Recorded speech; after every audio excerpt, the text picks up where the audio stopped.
আচ্ছা, good evening সবাইকে। আমার কথা কি শোনা যাচ্ছে? সবাই শুনতে পাচ্ছ? জি স্যার, আসসালামু আলাইকুম। ওয়ালাইকুম আসসালাম। স্যার কেমন আছেন? এই তো আছি ভালো। তো আশা করি তোমরা সবাই ভালো আছো। আচ্ছা,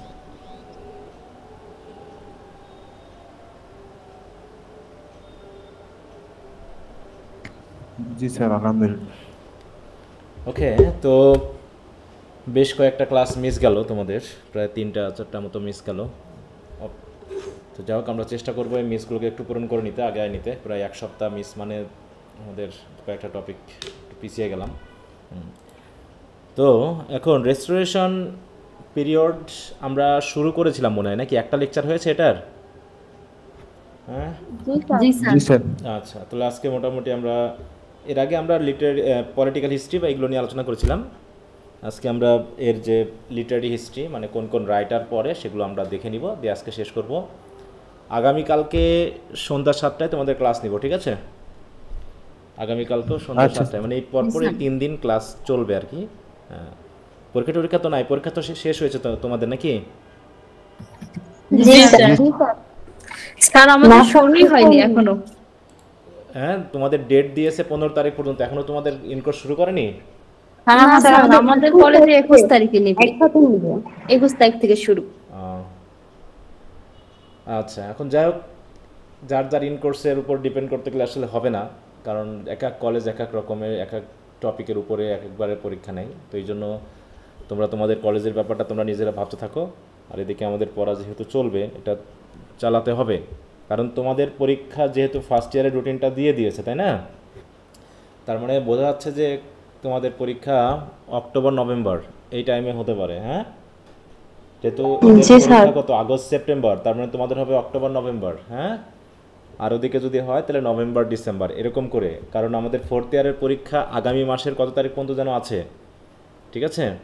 তো সেই হিসাবে সেপ্টেম্বরের হয়তো বা শুরুর দিক থেকে ভাবছিলাম, কিন্তু দেখো আগস্টেই দিয়ে দিয়েছে, ঠিক আছে? 24টা। অতএব জাতীয় বিশ্ববিদ্যালয় কিন্তু এখন সময়গুলো এখন যায় না, এই অবস্থা কতদিন থাকবে, যেহেতু এখন সব কিছু সিরিয়াসলি চলছে। তো সেই হিসাবে মনে হয় না খুব একটা সময়। তোমরা আগে পরীক্ষা হতো নভেম্বর ডিসেম্বর এরকম সময়ে, কিন্তু এবার মোটামুটি অক্টোবর নভেম্বর ধরে নিবে, ঠিক আছে তো? বা আগস্ট সেপ্টেম্বর যদি হয়, সেপ্টেম্বর অক্টোবর। তো অতএব তোমাদের একটু দ্রুত আগাতে হবে। যেগুলো আগে পড়া হয়ে গেছে সেগুলো কিন্তু পড়ে নিতে হবে, আগেই বলছি সময় পাওয়া কিন্তু একটু কঠিন হয়ে যাবে, হ্যাঁ? তো এই জন্য যেগুলো যেগুলো হয়ে গেছে একদম ভালো করে পড়তে থাকো। আর এদিকে যেগুলো আছে আমরা মোটামুটি শেষ হয়ে যাবে সব কিছুই, কিন্তু আগেরগুলো যদি না পড়ে থাকো তাহলে একবারে চাপে পড়ে কিন্তু মাজা পুরো ভেঙে যাবে, হ্যাঁ? এই অবস্থা মনে রেখো। অতএব যেমন যেগুলো হয়ে গেছে সব ক্লিয়ারলি পড়ে ফেলবা। আচ্ছা, তো ঠিক আছে, আমরা তাহলে আমরা সরাসরি চলে যাই রেজিস্ট্রেশন পিরিয়ড, আর সময় নষ্ট না করি, আমরা ক্লাসটা শুরু করে দিই।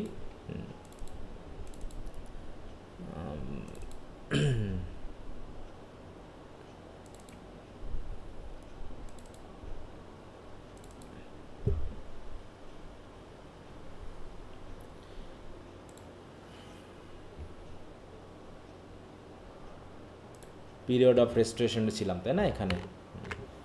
তো পলিটিক্যাল হিস্ট্রি মনে হয় আমরা যেহেতু আলোচনা করেছি, ওগুলো নিয়ে এখানে আলোচনার খুব একটা বিষয় নেই। এখানে লিটারি হিস্ট্রিও ঠিক বেশি কিছু নাই, অল্প স্বল্প কিছু আছে। ওই ঘুরে ফিরে আমাদের যে রাইটারেরা ছিলেন, ঠিক আছে, তো সেগুলোই আছে, আমরা সেখান থেকেই মেনলি শুরু করব। যেহেতু লিটারি হিস্ট্রি সবই এখানে আলোচনা করা হয়েছে। রেস্টোরেশন পিরিয়ড থেকে ব্রিফ কোশ্চেনগুলো একটু ভালো করে দেখবা, হ্যাঁ? দেখো, এখান থেকে আমরা কয়েকদের নাম একটু দেখব।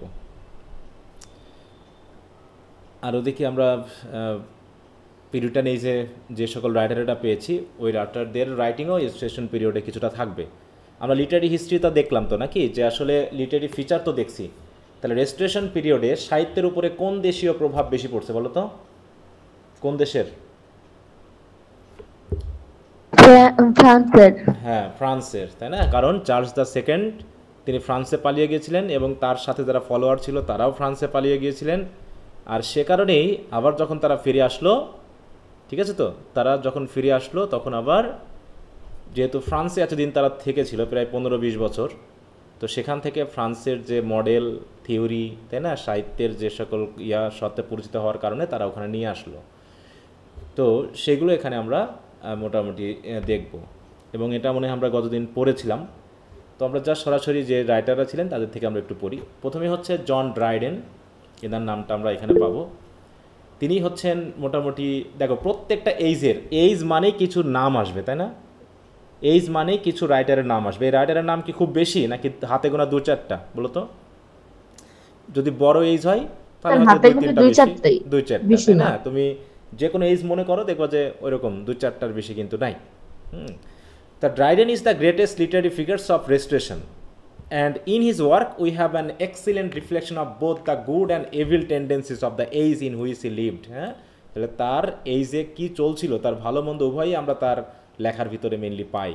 হ্যাঁ, তাই বলছে যে আমরা তার লাইফটা নিয়ে পড়বো না, তার লাইফ আমাদের জানার দরকার নেই, লাইফ নিয়ে খুব একটা প্রশ্ন আসে না, তার লিটারি ওয়ার্কগুলো আমরা একটু দেখব। এই যে ওয়ার্কস অফ ড্রাইডেন, হ্যাঁ, এখানে বেশি কিছু নাই, জাস্ট 2-4টা রাইটিং আছে যেগুলো ঘুরে ফিরে দেখা যাবে। বলছে the numerous dramatic works of Dryden are best left in that obscurity into which they have fallen. মানে অবস্কিউরিটি মানে কি, জানা যায়নি। বেশ ভালো ভালো কিছু রাইটিং রয়েছে, খুব একটা তেমন জানা যায়নি।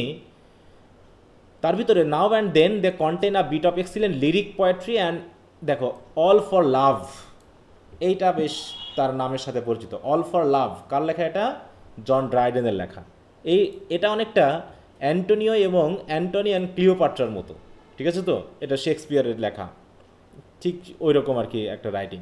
হ্যাঁ, এটা আর এই যে সবচেয়ে বড় বৈশিষ্ট্য হলো স্যাটেরিক রাইটিংগুলো আসলে শুরু হয় এই সময়ে। হ্যাঁ, স্যাটেরিক রাইটিংগুলো শুরু হয়। আর সবচেয়ে যেটা বেস্ট, যেটা তোমরা থার্ড ইয়ারেও পাবা, বলা হচ্ছে the best known of this a masterpiece of its kind is Absalom and Achitophel. ঠিক আছে? তো এটা একটা অ্যালেগোরিক্যাল ওয়ার্ক। বলছে which is undoubtedly the most powerful political satire in our language. এটা হচ্ছে কি পলিটিক্যাল স্যাটায়ার, এটা একটা পোয়েট্রি এবং এটা মেনলি পলিটিক্যাল স্যাটায়ার, এবং এখানে বিবলিক্যাল স্টোরি, তাই তো, তার প্রফেট বা কিং ডেভিড এবং তার ছেলে আবসালমকে নিয়েই মেনলি লেখা। এবং এখানে এটা এক ধরনের পলিটিক্যাল অ্যালিগরি। কেন? কারণ এই যে এজ রেস্টোরেশন পিরিয়ডকে পুরো এই আবসালম এবং অ্যাসিটোফেলের মাধ্যমে কিন্তু তুলে ধরা হয়েছে। এখানে কবিতাতে যিনি কিং ডেভিড, সেটা আসলে পলিটিক্যালি হচ্ছে তোমার হচ্ছে চার্লস দ্য সেকেন্ডকে নির্দেশ করা হয়েছে। ঠিক আছে? তো এরকমভাবে চার্লস দ্য সেকেন্ড সহ তার, দেখো এখানে আর্লস অফ, দেখো শ্যাফটবেরি যেটা হচ্ছে অ্যাসিটোফেল, হ্যাঁ, তারপর ডিউক অফ মনমাউথ যেটা হচ্ছে তোমার এই আবসালম। এরকমভাবে পলিটিক্যাল যে সকল অবস্থান ছিল সেই সময় রেস্টোরেশন পিরিয়ডে, সেটার উপর ভিত্তি করেই তিনি পলিটিক্যাল অ্যালিগরি হিসাবে এটাকে আবসালম এবং অ্যাসিটোফেল এই কবিতাটি লিখেছিলেন। তাহলে এটা হচ্ছে কি তার ভিতরে সবচেয়ে মাস্টারপিস জাতীয় একটা বই। তাহলে কয়টা নাম পেলাম আমরা এখানে? কয়টা বইয়ের নাম পেলাম বলো তো? বলো, ড্রাইডেনের কয়টা বইয়ের নাম পেলাম? স্যার দুইটা, তাই তো? কি কি? অল ফর লাভ এবং আরটা হচ্ছে কি আবসালম এবং অ্যাসিটোফেল। হ্যাঁ, অ্যাসিটোফেলটা কি, এটা একটা পলিটিক্যাল অ্যালিগরি, এটা একটু মাথায় রেখো। হ্যাঁ, প্রোজ রাইটার হিসাবে তেমন ইয়া নাই, আমরা মোটামুটি এই দুটা খেয়াল রাখলেই চলবে, আর বেশি কিছু দরকার নাই। এইখানে আমরা দেখব যে ড্রাইডেন্স ইনফ্লুয়েন্স অন লিটারেচার, তার ইনফ্লুয়েন্সটা আমরা খেয়াল রাখি, কিন্তু খুব বেশি এগুলো নিয়ে কোশ্চেন ওইভাবে আসে না, বা ওগুলোর দরকারও নাই। যে পার্সোনালি কয়েকজন ছাড়া, যেমন জন মিল্টন, শেক্সপিয়ার বা এই জাতীয় কিছু রাইটার ছাড়া খুব একটা বেশি আলাদা করে শুধু রাইটার ভিত্তিক কোনো শর্ট বা ব্রড কোশ্চেন আসে না, অথবা আলাদা করে দরকার নেই। কিন্তু যেহেতু এইজের রিপ্রেজেন্টেটিভ হিসাবে আমরা ব্রিফ কোশ্চেনের এই ব্যাপারটাকে একটু খেয়াল রাখবো।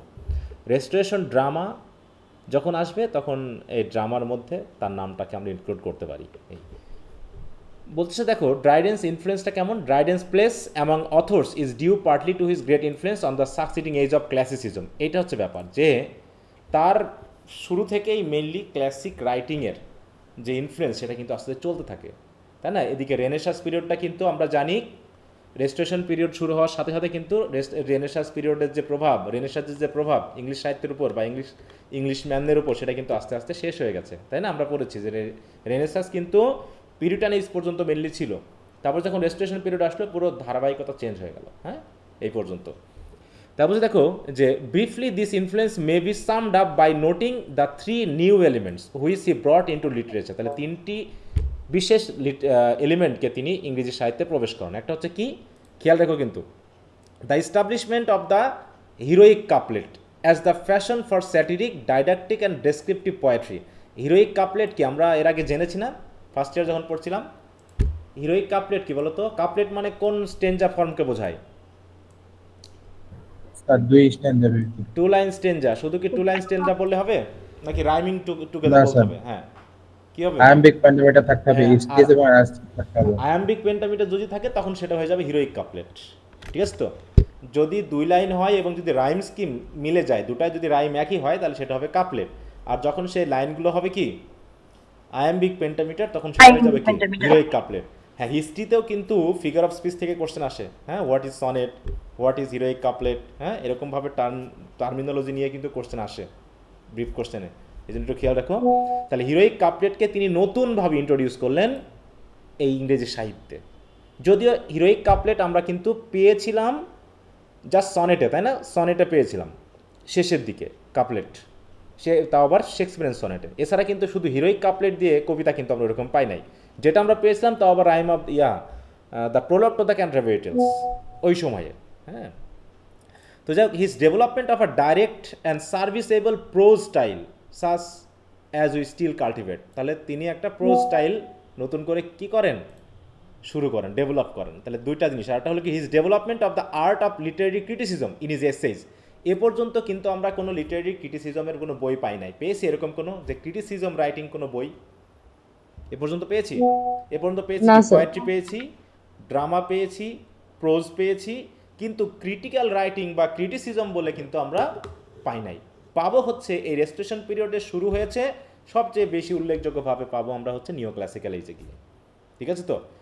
এই যে আমরা পেয়েছি কয়েকটা, যেমন অ্যাপোলজি ফর পোয়েট্রি পেয়েছি ফিলিপ সিডনির, তাই না? ওটা একটা ক্রিটিসিজম রাইটিং। তেমনি তিনি mainly art of literary criticism এইটাকে তিনি ডেভেলপ করেন। তার মানে তার তিনটা বিশেষ ইনফ্লুয়েন্স হলো, একটা হলো হিরোইক কাপলেটকে নতুন করে ইন্ট্রোডিউস করা, তারপর হচ্ছে প্রোজ স্টাইল ডেভেলপ করা, নিউ প্রোজ স্টাইল ডেভেলপ করা, যেটা হচ্ছে সার্ভিসেবল প্রোজ স্টাইল। হ্যাঁ, সার্ভিসেবল প্রোজ স্টাইল। আরটা হচ্ছে কি লিটারি ক্রিটিসিজম এসেতে কীভাবে ব্যবহার করা যায় তার একটা পন্থা তিনি দেন।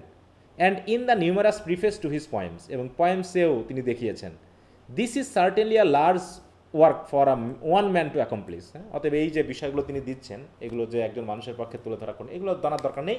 তার মানে আমরা রেস্টোরেশন পিরিয়ডের একটা উল্লেখযোগ্য নাম পেলাম, তার নাম হচ্ছে জন ড্রাইডেন, এবং তিনি মেনলি একজন পয়েট, ক্রিটিসিজম রাইটার এবং হচ্ছে পয়েট। তার বিখ্যাত পয়েট হলো কি, এই মানে পয়েম হলো কি আবসালম এবং অ্যাসিটোফেল, আর ড্রামা হলো কি অল ফর লাভ, তাই তো? এরকম। আর তার বিশেষ তিনটা বিশেষ ইনফ্লুয়েন্স বা বিশেষ অবদান, in contribution to English literature, এই তিনটাকে আমরা খেয়াল রাখবো, বাকি আর অতটা দরকার নেই। কি কথা বুঝতে পারছি? এরপর জি, আসছি স্যার। আমরা জি স্যার। স্যামুয়েল বাটলার, তাই তো?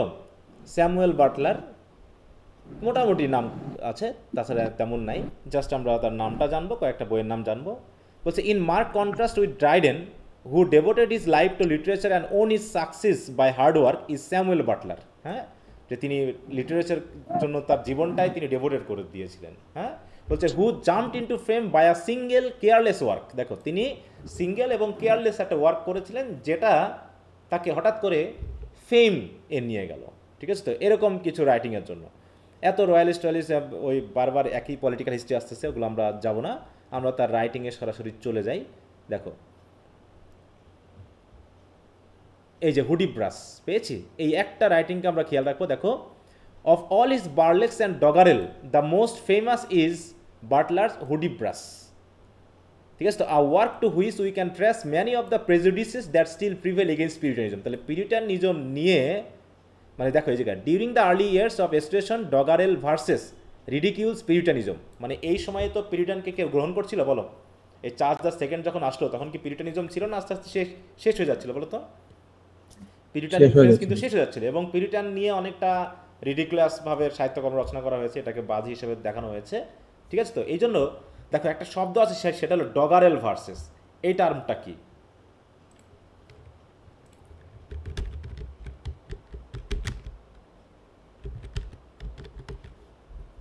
ডগারেল ভার্স। দেখো ডগাল মানে হচ্ছে কি অনেকটা কমিক ভার্স, কমিক। মানে যেহেতু আমরা বললাম যে রেস্টোরেশন পিরিয়ড থেকে শুরু হয় হচ্ছে স্যাটায়ার মেনলি। স্যাটায়ার সম্পর্কে আমাদের ধারণা আছে? কোনো স্যাটায়ার পড়ছি আমরা বলতো ফার্স্ট ইয়ারে বা সেকেন্ড ইয়ারে? স্যার সেকেন্ড ইয়ারে তো পড়ছি বাইরন। হ্যাঁ, এটা একটা স্যাটায়ার, তাই না? Lord Byron. হ্যাঁ, লর্ড বায়রন পড়েছি ফার্স্ট ইয়ারে, আমরা পড়েছি দ্য লাঞ্চন, তাই না? এগুলো বলছে the use of humour, irony, exaggeration and ridicule to expose and criticise people stupidity or vices. মানে লোক, একটা সমাজ বা একটা দেশ বা একজন ব্যক্তির স্টুপিডিটি বা ভাইসগুলোকে ক্রিটিসাইজ করার জন্য বা এক্সপোজ করার জন্য হিউমার, আইরনি বা এক্সাজারেশন ব্যবহার করার মাধ্যমে যে রিডিকুলাস বা একটা ইফেক্ট তৈরি করা হয় সাহিত্যকর্মের ভিতরে, সেটাকে হচ্ছে স্যাটায়ার। যেমন আমরা লাঞ্চনে যে স্যাটায়ার ইউজ করা হয়েছে, কার বিরুদ্ধে ইউজ করা হয়েছিল স্যাটায়ারটা বলো তো? লাঞ্চনের স্যাটায়ারটা লেডির বিরুদ্ধে।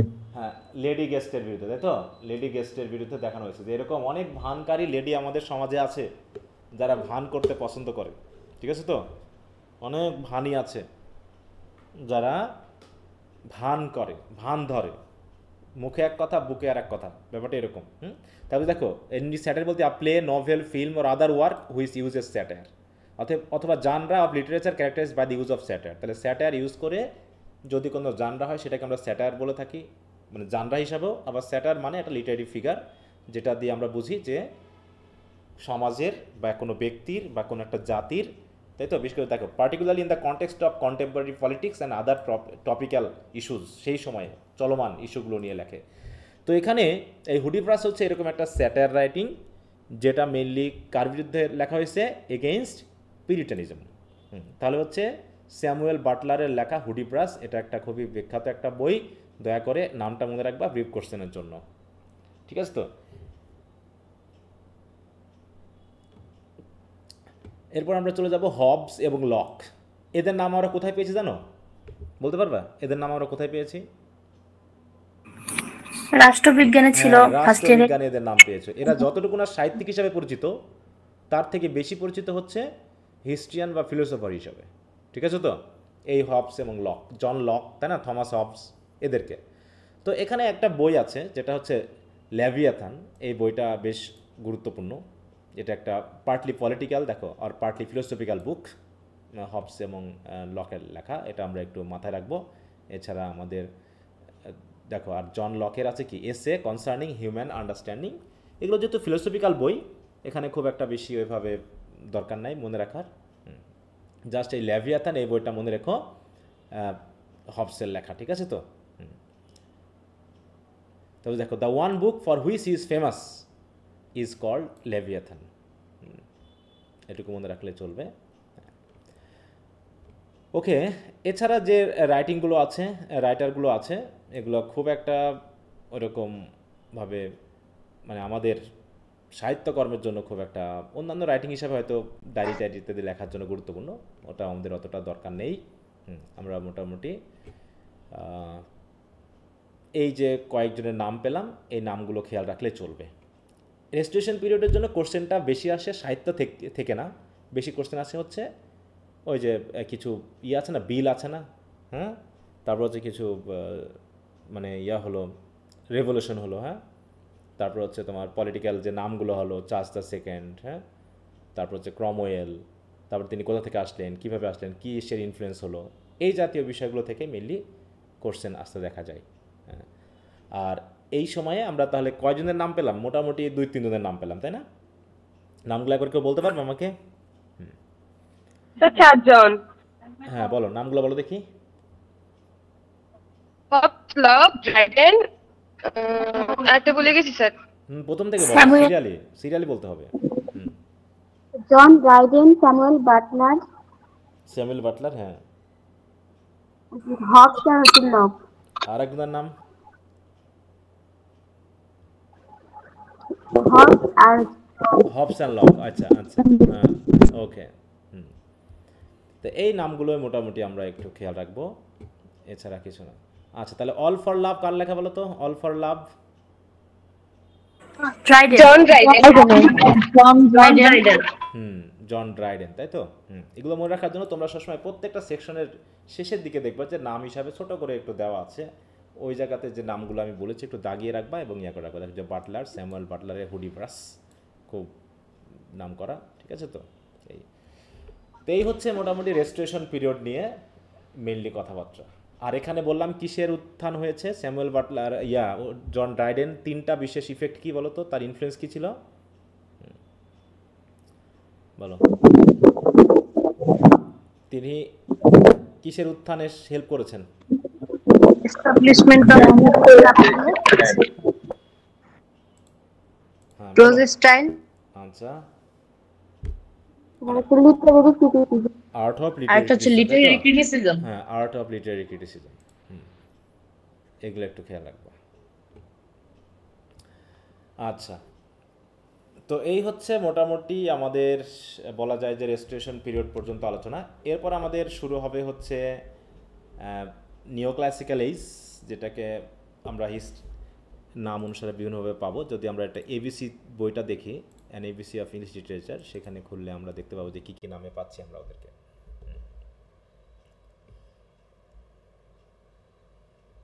আমরা মোটামুটি 3টা এইজ পেয়ে গেছি যেখান থেকে কোশ্চেন ঘুরে ফিরে আসে, ঠিক আছে? তো 3টা গুরুত্বপূর্ণ এইজ, ঠিক আছে? তো এখান থেকে মোটামুটি তুমি 3টা কোশ্চেন ঘুরে ফিরে আসে।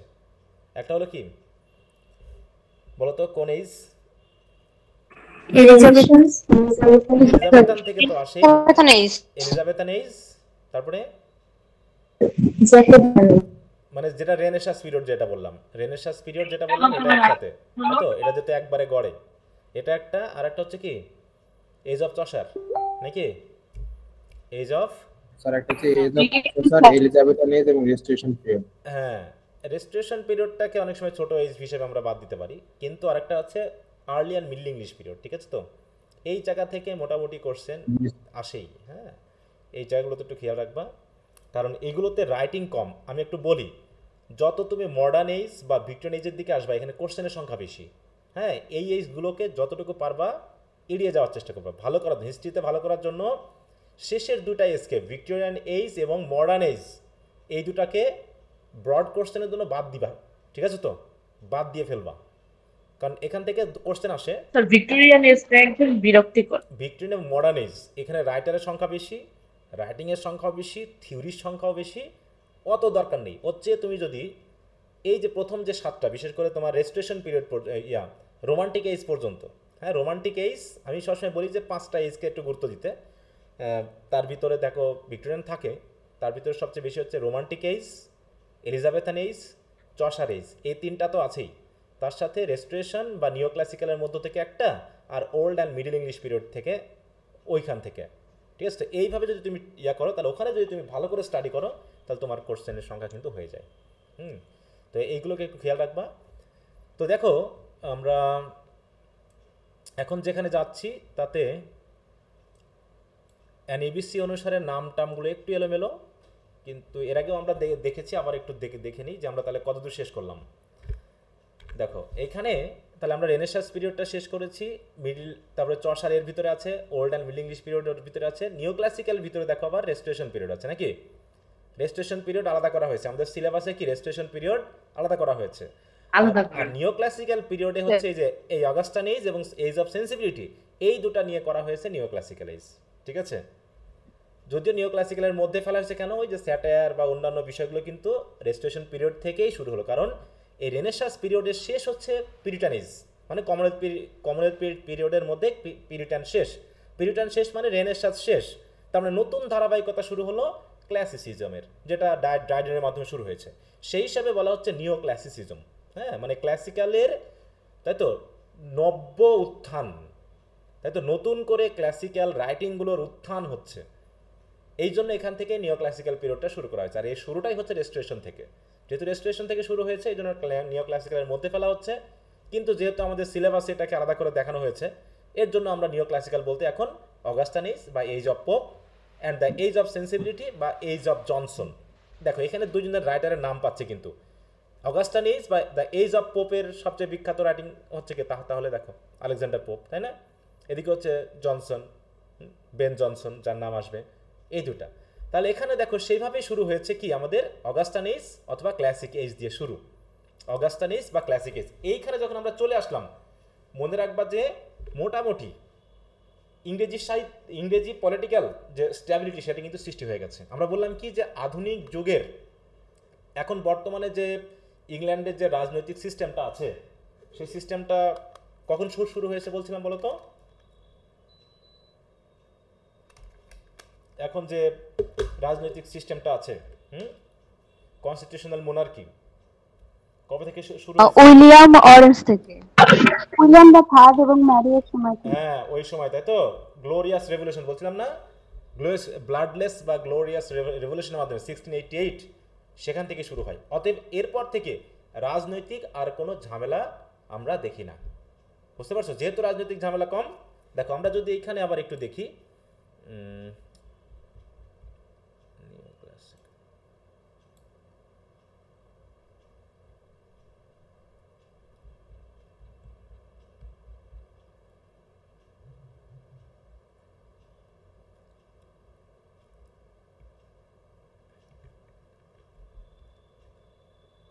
এই যে রেস্টোরেশন পিরিয়ডের পর আমরা যদি একটু নিও ক্লাসিক্যালের এই অংশটা দেখি, বিশেষ করে অগাস্টান এজ, দেখো তো এইজ অফ পোপ বলা হচ্ছে, ঠিক আছে? তো এই এইজের ফিচারগুলো কি ছিল দেখো।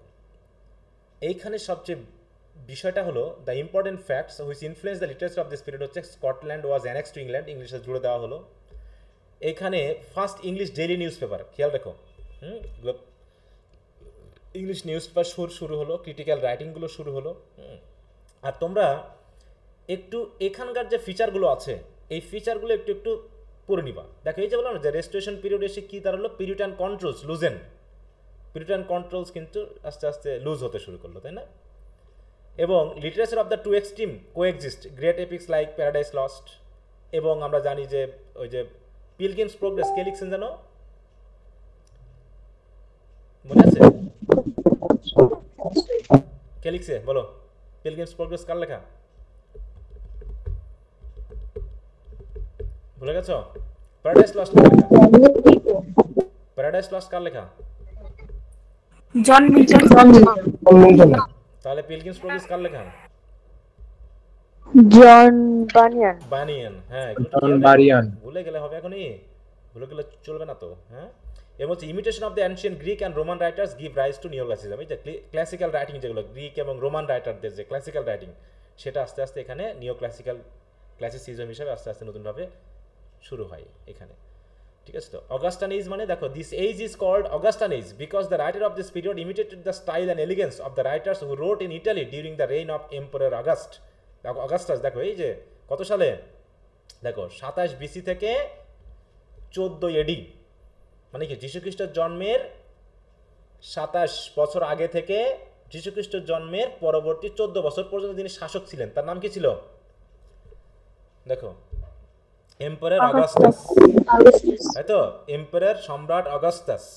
এই অগাস্টাসের সময়ে যে রাইটাররা ছিলেন সেই রাইটারেরা যে ধরনের স্টাইল তাদের রাইটিংয়ে ব্যবহার করতেছিল সেই স্টাইলগুলো ইংলিশ রাইটাররা এখন শুরু করলো, মানে স্টাইলগুলো তারা ইউজ করা শুরু করলো। আর যেহেতু শুরু করা হচ্ছে সেই হিসাবে তার নামটা দেওয়া হচ্ছে অগাস্টান। তাহলে অগাস্টাস কি কোনো রাইটার ছিলেন না একজন সম্রাট ছিলেন বলো তো? সম্রাট। এবং তিনি কোন দেশীয় সম্রাট ছিলেন, ইংল্যান্ডের না ইতালির? বলো, ইংল্যান্ডের না ইতালির? ইতালি। তাহলে দেখো ইতালির সম্রাট কিন্তু নাম হচ্ছে ইংলিশ সাহিত্যের দ্য অগাস্টান এজ।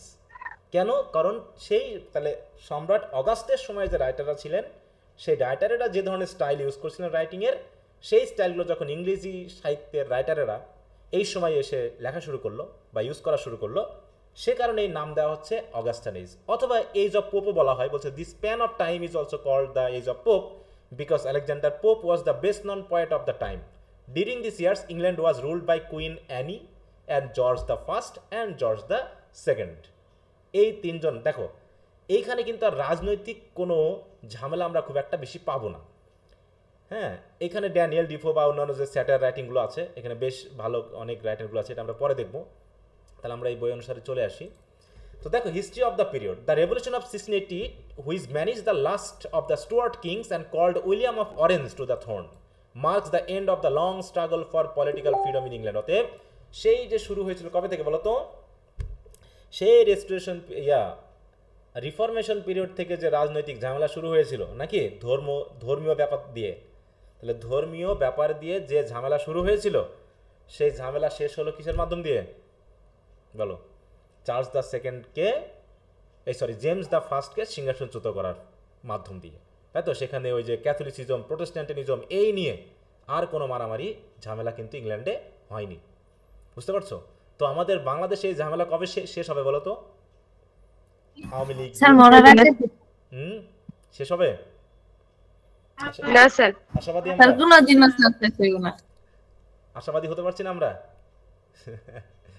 না স্যার, কোনোভাবে এটা সম্ভব না স্যার। হ্যাঁ, রবীন্দ্রনাথের মতো তো বলতেই হয়। হ্যাঁ, কি হয় বলো? রবীন্দ্রনাথের কথা জি আছে না? কি বলে রবীন্দ্রনাথ? আশাবাদী হতে বলে তো নাকি?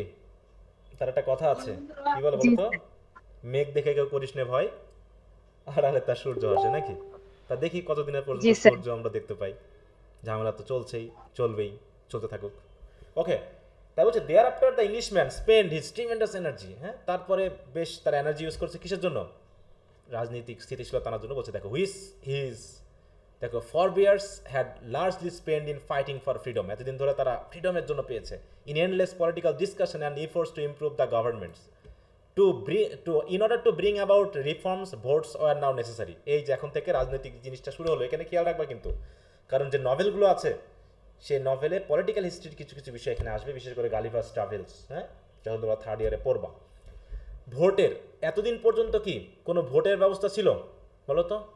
ভোটের কিছু পেয়েছিলাম আমরা কথাবার্তা এখানে? এতদিন পর্যন্ত রাজনৈতিক পার্লামেন্ট তৈরি হয়েছে, কিন্তু কোনো ভোটের সিস্টেম ততক্ষণে আমরা পাইনি।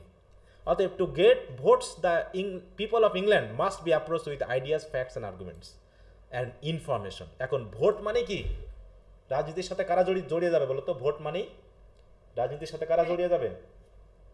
জনগণ জড়িয়ে যাবে। হ্যাঁ, অতএব জনগণকে যদি জড়াতে হয় তাহলে জনগণের মুখপাত্র হিসেবে কাজ করে কোন মিডিয়া বলো তো? নিউজ মিডিয়াগুলো, তাই না? পেপার, টেলিভিশন, সোশ্যাল মিডিয়া, এরা কিন্তু জনগণের মুখপাত্র হিসেবে। এই যে এত যে উত্থান পতন হচ্ছে, এক্ষেত্রে সবচেয়ে বড় ভূমিকা পালন করছে বাংলাদেশে যে এত উত্থান পতন, এত রাজনৈতিক যে কনফ্লিক্টগুলো হচ্ছে, এক্ষেত্রে সবচেয়ে বড় ভূমিকা পালন করছে কোন সোশ্যাল মিডিয়া বলো দেখি? বর্তমানে কিন্তু ফেসবুক একটা বড় ভূমিকা পালন করছে। হ্যাঁ, ফেসবুক যেটা মানুষকে কানেক্ট করছে, দ্রুত কানেক্টেড। যদি এতটা কানেক্টেড না হতো তাহলে এই যেগুলো ঘটছে এত দ্রুত কিন্তু ঘটতো না। খুবই দ্রুত কানেক্টেড হচ্ছে। তা তখনও যেহেতু জনগণকে সরকারের সাথে জড়াতে হবে, তার মানে আইডিয়াস, ফ্যাক্টস, আর্গুমেন্টস, জনগণ কি মনে করছে, জনগণের মতামত কি, তার রাজনৈতিক দলের মতামত কি, এগুলো জানতে হলে অটোমেটিক নিউজ পেপারের প্রয়োজন হবে। অতএব জনগণকে কানেক্টেড করার জন্য so the news paper was born and literature in it's wide sense including the book, the news paper and the magazine. অতএব তখন সাহিত্য বলতে শুধু আর গল্প কাহিনী আসলো না, সাহিত্যের মধ্যে নিউজ পেপারই পড়ে গেল, সাহিত্যের মধ্যে ম্যাগাজিনও পড়ে গেল, আর বই তো আছেই। অতএব সব কিছু মিলে became the chief instrument of Nations progress. অতএব বইয়ের পাশাপাশি নিউজ পেপার, ম্যাগাজিন, এই সব কিছু হয়ে গেল কি লিটারেচারের মধ্যে। তার মানে কি নতুন আমরা এই যে নিউজ পেপার এবং ম্যাগাজিনের নাম আমরা পেয়েছি। এখানে প্রথম ম্যাগাজিনের নামটা কি ছিল বলো তো? এটা কিন্তু ব্রিফ প্রশ্নের জন্য আসে অনেক সময়, এবার এসেছিল কিনা বেশ মনে পড়ছে না। দেখো, ফার্স্ট ইংলিশ ডেইলি নিউজ পেপারের নাম কি? দ্য ডেইলি কারেন্ট, মনে ডেইলি কুরেন্ট। হ্যাঁ, Daily Courant. The Daily Courant, Daily Courant. আচ্ছা, আরেকটা ব্যাপার হচ্ছে দেখো, এখানে একটা অ্যাসোসিয়েশন তৈরি হলো। হ্যাঁ, দেখো, আর number of literary association started. এখানে আবার যেমন এখন কবি সাহিত্যিকের আছে না, সংঘ আছে না আমাদের দেশে, কবি সংঘ। হ্যাঁ, আছে না এরকম? দেখবে যে অনেক ফেসবুক রিলেটেড অনেক সংঘ আছে। তো এরকম বলবেন কবিদের আবার গিফট দেওয়া হয়, নাম কি বলবো, আমাদের যেমন 21শে পদক টদক, হ্যাঁ, স্বাধীনতা পদক ইত্যাদি অনেক পদক আছে, তাই না? এরকম বলছে number of literary association started, of them the most famous was the Scriblerus. দেখো, তাহলে Scriblerus club. The members of this club were Alexander Pope, John Gay, John Arbuthnot, Jonathan Swift and Thomas Parnell. এরা ছিল একটা ক্লাব। আর একটা club, the other clubs of this period were Kit Cat club, অথবা the Spectator club. তবে সে সবচেয়ে উল্লেখযোগ্য নাম হচ্ছে স্পেক্টেটর ক্লাব, এই নামটা আমরা বেশি পাবো, যেটা তোমার এডিশন এবং স্টিলের দ্বারা করা হবে, এবং থার্ড ইয়ারে এদের এসে তোমাদের আছে আর কি, হ্যাঁ এগুলো নাম রেখো, মনে রেখো। এবং এই ক্ষেত্রে the number of coffee houses, pubs and clubs are multiplied and people learn the habit of living together. হ্যাঁ, এবং এক্ষেত্রে জনগণ যেহেতু আর রাজনৈতিক ঝামেলা থেকে মুক্ত, ওগুলো নিয়ে কোনো টেনশন নাই, ধর্মীয় ঝামেলার কোনো টেনশন নাই, অতএব জনগণ কী হলো নিজেদের ভিতরে আলাপ আলোচনার জন্য বিভিন্ন ক্লাব, বিভিন্ন পাব, বিভিন্ন কফি হাউস তারা তৈরি করলো। এখন যেমন প্রত্যেকটা শহরে বাংলাদেশে আছে না বিভিন্ন ধরনের কফি হাউস টাউস। দেখো জি স্যার। এই জায়গায় একটু খেয়াল রাখবা, এখানে বইগুলোর নাম কি ড্যানিয়েল ডিপো, রবিনসন ক্রুসো এগুলো লিখছে, আমরা তো পরে পাবো। তো আমরা এখানে চলে আসি। তাহলে দেখো the first half of the 18th century is remarkable for the rapid social development England. তাহলে দেখো এখানে আমরা দুটা অংশে ভাগ করছি, একটা হচ্ছে ফার্স্ট হাফ। তাহলে ফার্স্ট হাফ আমাদের যদি এখানে দেখি তাহলে দেখো তো কত পড়ছে বলো তো, 1702 থেকে 1745 অগাস্টানিস, তাই তো। তারপর হচ্ছে দ্য এজ অফ জনসন কত, 1735 থেকে 1785। তাহলে দুটো অংশে যদি আমরা ভাগ করি তাহলে ফার্স্ট হাফ হচ্ছে আমাদের এজ অফ পোপ বা অগাস্টান এজ। এইটাকে তিনি কি বলছেন এখানে, যে এই ফার্স্ট হাফ হচ্ছে র্যাপিড সোশ্যাল ডেভেলপমেন্টের জন্য ইংল্যান্ড খুব রিমার্কেবল। কারণ কি, সব ঝামেলা শেষ, ঠিক আছে। তাই বলছে দেখো hitherto men had been more or less governed by the narrow isolated standard of the Middle Ages. কারণ এর আগ পর্যন্ত, হিদারটো মানে কি এ পর্যন্ত, তাহলে এর আগ পর্যন্ত ধর্মীয় রাজনৈতিক ন্যারো মাইন্ডেডনেস দ্বারা মানুষ চলছিল। কিন্তু এখন when they differed they fell speedily to blows, মানে কোনো রকম ডিফারেন্ট আসলেই মারামারি শুরু করতো। ফেল স্পিডিলি টু ব্লোজ মানে হচ্ছে মারামারি করা। কিন্তু এখন now for the first time they set themselves to the task of learning the art of living together. অন্তত এখন তারা এসে একসাথে বসবাস করার যে সিস্টেম সেটা কিন্তু শুরু হয়ে গেল। While still holding different opinions, মতামত ভিন্ন থাকতে পারে কিন্তু মানুষ আপাতত যে ডিফারেন্স সেটা ভুলে গিয়ে একসাথে বসবে। যেমন হচ্ছে কি ক্যাথলিক এবং প্রোটেস্ট্যান্ট কি খুব মারামারি করছিল না এর আগে, বলো? ক্যাথলিক করতে পারতো না, তাই তো। এবং মোটামুটি ওই যে আগুন দিয়ে পুড়িয়ে মারা, বিভিন্ন রকমের যে সকল মানে প্লট করা হয়েছে, কিন্তু এখন আর সেগুলো নেই। এখন একসাথে বসে একসাথে গল্প করছে। যেমন আমাদের বাংলাদেশের প্রেক্ষাপটে এখন একই দেখা যাচ্ছে হোস্টেলে একই রুমে আমরা 3-4 ধর্মের মানুষ একসাথে বসবাস করতে পারি কিনা বলো? ঠিক আছে, একই রুমে একজন হচ্ছে হিন্দু, একজন হচ্ছে খ্রিস্টান, একজন হচ্ছে আমরাই, যেমন আমরা 3 ফ্রেন্ড ছিলাম, পুরো আমরা 3 ফ্রেন্ড ছিলাম। আমি ছিলাম খ্রিস্টান, তারপর তরুণ চক্রবর্তী নামে ছিল এক হিন্দু বন্ধু আমার, আর কামাল এই ছিল হচ্ছে মুসলিম। আমরা 3 জন একসাথে থাকতাম সবসময়, ঠিক আছে তো। এবং তরুণ যে ছিল সে তো বিএটিএ পড়াতো আর কি, সে ছিল হচ্ছে ব্রাহ্মণ চক্রবর্তী যেহেতু, তো ওকে আমরা খুব করতাম। তা 3 জন আমরা খুবই একসাথে ছিলাম, একই সাথে থাকতাম, একই সাথে ঘুরতে যেতাম বিভিন্ন জায়গাতে এবং পড়াশোনা করতাম একসাথেই। তার ভিতরে তরুণ ছিল খুবই ভালো স্টুডেন্ট আমাদের ভিতরে বলা যায়, তার হাতের লেখা খুবই চমৎকার ছিল। হ্যাঁ, সে অল্প লিখলেও আমাদের থেকে ভালো মার্ক পাইতো, বুঝতে পারছো। সে অল্প বেশি লিখতো না কিন্তু খুব ভালো মার্ক পাইতো। কিন্তু দুর্ভাগ্যবশত হ্যাঁ, কিন্তু সে বেশি দিন পড়াশোনা আগাতে পারেনি। কিসের জন্য জানো তো? স্টুডেন্ট লাইফে সবচেয়ে ক্ষতিকর জিনিস কোনটা জানো? স্টুডেন্ট লাইফে কোন জিনিসটা বেশি ক্ষতিকর বলতে পারবা? স্যার ইকোনমিকে। স্যার পার্ট টাইম জব করো? বুঝলাম না। রিলেশনশিপ। হ্যাঁ, রিলেশনশিপ। আরে বাবা, আমরা একসাথে বসতাম, একসাথে একটা এডওয়ার্ড পার্ক আছে বগুড়ার, ওখানে বসতাম, ঠিক আছে তো। বসতাম প্রতিদিন, না বসতে যেন ভালো লাগতো না। হ্যাঁ, কিন্তু একদিন হ্যাঁ বলো। তার প্রশ্নটা আরেকবার বলবেন? বলছে স্টুডেন্ট লাইফের সবচেয়ে ক্ষতিকর জিনিস কোনটা, যেটা আমাদের উন্নয়নে বাধা দেয়? Relationship sir. প্রেমে আসক্ত। হ্যাঁ, প্রেমে আসক্ত। এটাই তো স্যার। হঠাৎ করে আমাদের সেই বন্ধুটা করলো কি, হঠাৎ করে বলছে মিলন আমি আর আসতে পারবো না রে, খুব মশা টশা কামড়াই। হ্যাঁ, মশাই কামড়ায় নাকি? হ্যাঁ, ওইখানে পার্কে বসতাম তো, বলছে মশাই কামড়ায়, ডেঙ্গু ফেঙ্গু হয়ে যাবে। আমি বলছি এতদিন বসলাম মশাই কামড়ালাম না, এখন কিসের সমস্যা? পরে আমরা দুজন মিলে একটু তদন্ত করা শুরু করলাম যে ব্যাপারটা কি, মাঝে মাঝে আসে মাঝে মাঝে আসে না। একদিন ধরা খেয়ে গেছে আমাদের কাছে, দেখি সে আসছে, এসে একটা মেয়ের সাথে গল্প করতেছে অন্য জায়গায়।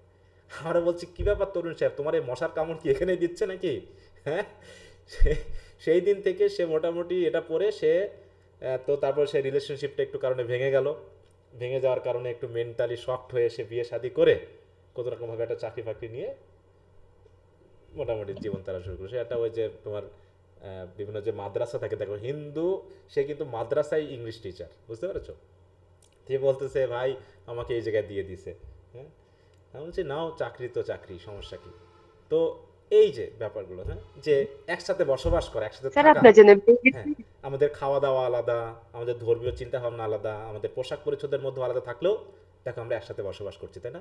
এমনকি আমি এবং আমার ছোট ভাই খ্রিস্টান হওয়া সত্ত্বেও পুরো 5 বছর আমরা বগুড়ার হচ্ছে শিবিরের দ্বারা পরিচালিত একটা মেসে ছিলাম, ঠিক আছে? তো ওখানে থাকতাম, বিভিন্ন প্রোগ্রামে যেতাম ওনাদের, হ্যাঁ। তো সেই হিসাবে দেখো একসাথে থাকার যে সিস্টেমটা, যেখানে রাজনৈতিক, তাই না, এবং ধর্মীয় খাওয়া দাওয়া বিষয়ে পার্থক্য আছে, তারপরেও একসাথে থাকার যে সিস্টেমটা মানুষ শিখে গেছে। বলছে এখানে ইংল্যান্ডও এরকম থাকার কারণে কিছুটা স্বস্তি, শান্তি থেকেছে। তাই বলছে দেখো যে in a single generation nearly 2000 public coffee houses, দেখো public coffee house is a centre of sociability sprang up in London alone. শুধু লন্ডনেই বলছে কি 2000 পাবলিক কফি হাউস তৈরি হলো, and the number of private clubs is quite as astonishing. বলছে কি and this new social life had a marked effect in polishing men's words and manners. তাহলে কোন রাজা থেকে শুরু হলো এই ঘটনাটা বলো? এরকম একটা সাধারণ স্বাভাবিক জীবনযাত্রা কবে থেকে শুরু হলো?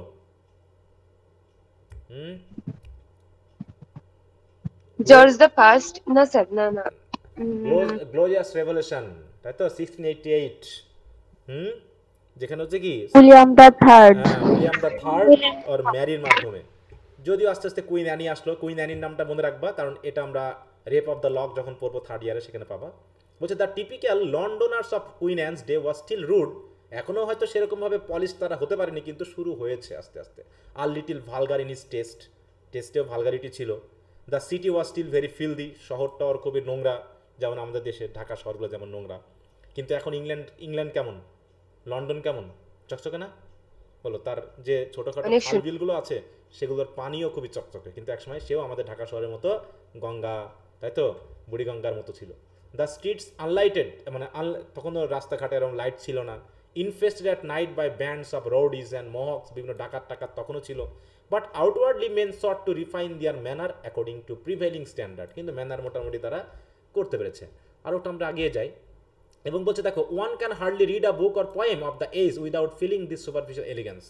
Government still had its opposing, দেখো ওই যে টরি অ্যান্ড হুইগ পার্টি তখনও ছিল টরি এবং হুইগ, তাই না? প্রথমে নাম কি ছিল বলো তো? ক্যাভেলিয়ার আর কি রাউন্ড হেড, তাই তো, ক্যাভেলিয়ার এবং রাউন্ড হেড। পরবর্তী নাম হলো কি টরি অ্যান্ড হুইগ পার্টি। তখনও অপোজিং ছিল। তারপরে এখনো কি অপোজিং দল আছে না ইংল্যান্ডে? রাজনৈতিক দলকে একটা বলো, ইংল্যান্ডে কি রাজনৈতিক দল একটা না আরো অনেক দল আছে? মেজর দুটা আছে, কি বলো তো? মেজর দুইটা নাম বলতে পারবা? লেবার পার্টি আর কি আছে ইংল্যান্ডের, বলতে পারবা? দেখি। Likud party. হ্যাঁ বলো।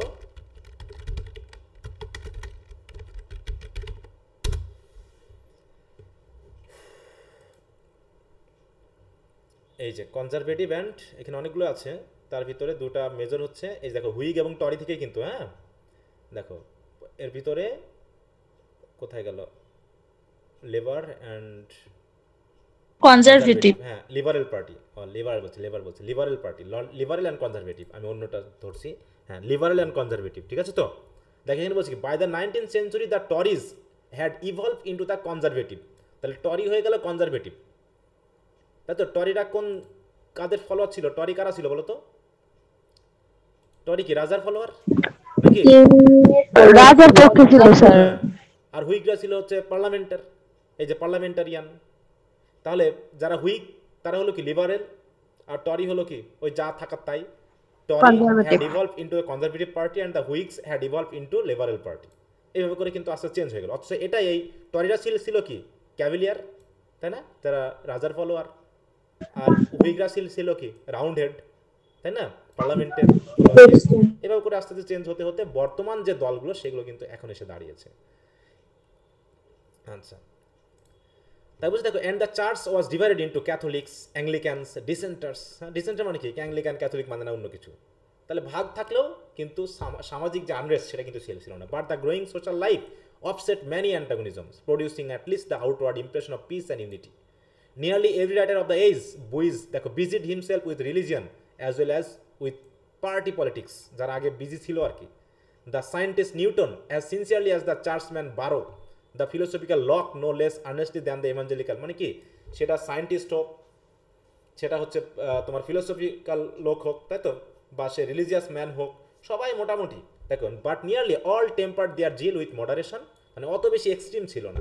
আগে যেমন এক্সট্রিম ছিল, এক্সট্রিমিটি বাদ দিয়ে মোটামুটি তারা মডারেশনে আসলো এবং সামাজিক যে স্ট্যাবিলিটিটা ঠিক সেখান থেকে অর্জন করা শুরু হলো। দেখো বলছে এছাড়াও man had found himself in the long struggle for personal liberty, এখন তারা পেয়েছে। হ্যাঁ, now he turn to the task of discovering is neighbour, of finding in Whig and Tory, in Catholic and Protestant, in Anglican dissenters, মানে প্রতিবেশী হিসাবেও সবাই এখন ভিন্ন মতের সবাই আছে। The same general human characteristic that he found in himself, this good work was help. যাই হোক, এগুলো অত দরকার নেই আমাদের আর। তাহলে এইভাবে বুঝলাম যে মোটামুটি আমাদের এই যে age of Pope the Augustan age, মোটামুটি এখান থেকেই পলিটিক্যাল এবং সোশ্যাল প্রোগ্রেসটা অনেকখানি হয়েছে। বলছে in the letter half of the century the political and social progress is almost building, মানে লেটার হাফ মানে পরবর্তী হাফ বলতে কোনটা বোঝাচ্ছে বলো, যে এই সেঞ্চুরির পরবর্তী হাফ 50 থেকে পরবর্তী, হ্যাঁ। তাই বলছে দেখো the modern form of the cabinet government responsible to parliament and the people had been establish under George the ফার্স্টের আন্ডারে বর্তমান যে গভর্নমেন্ট সিস্টেম সেটা কিন্তু শুরু হয়েছে। In 1757 the cynical and corrupt practice of Walpole, premier of the first Tory cabinet, একটু খেয়াল রাখো ইংল্যান্ডের প্রথম প্রধানমন্ত্রীর নাম, তার নাম হচ্ছে কিন্তু ওয়ালপল। প্রিমিয়ার মানে prime minister of the first Tory cabinet, তিনি কিন্তু টরি থেকে হয়েছিলেন।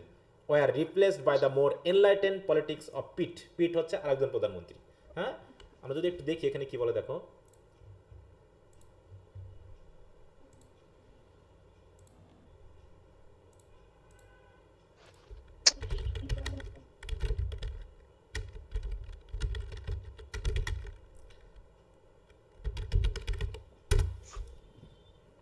দেখো ফার্স্ট প্রাইম মিনিস্টার কে, দেখো স্যার রবার্ট ওয়ালপল, হ্যাঁ, was the first prime minister of the United Kingdom, though his predecessors as first lord of the treasury also held a similar position।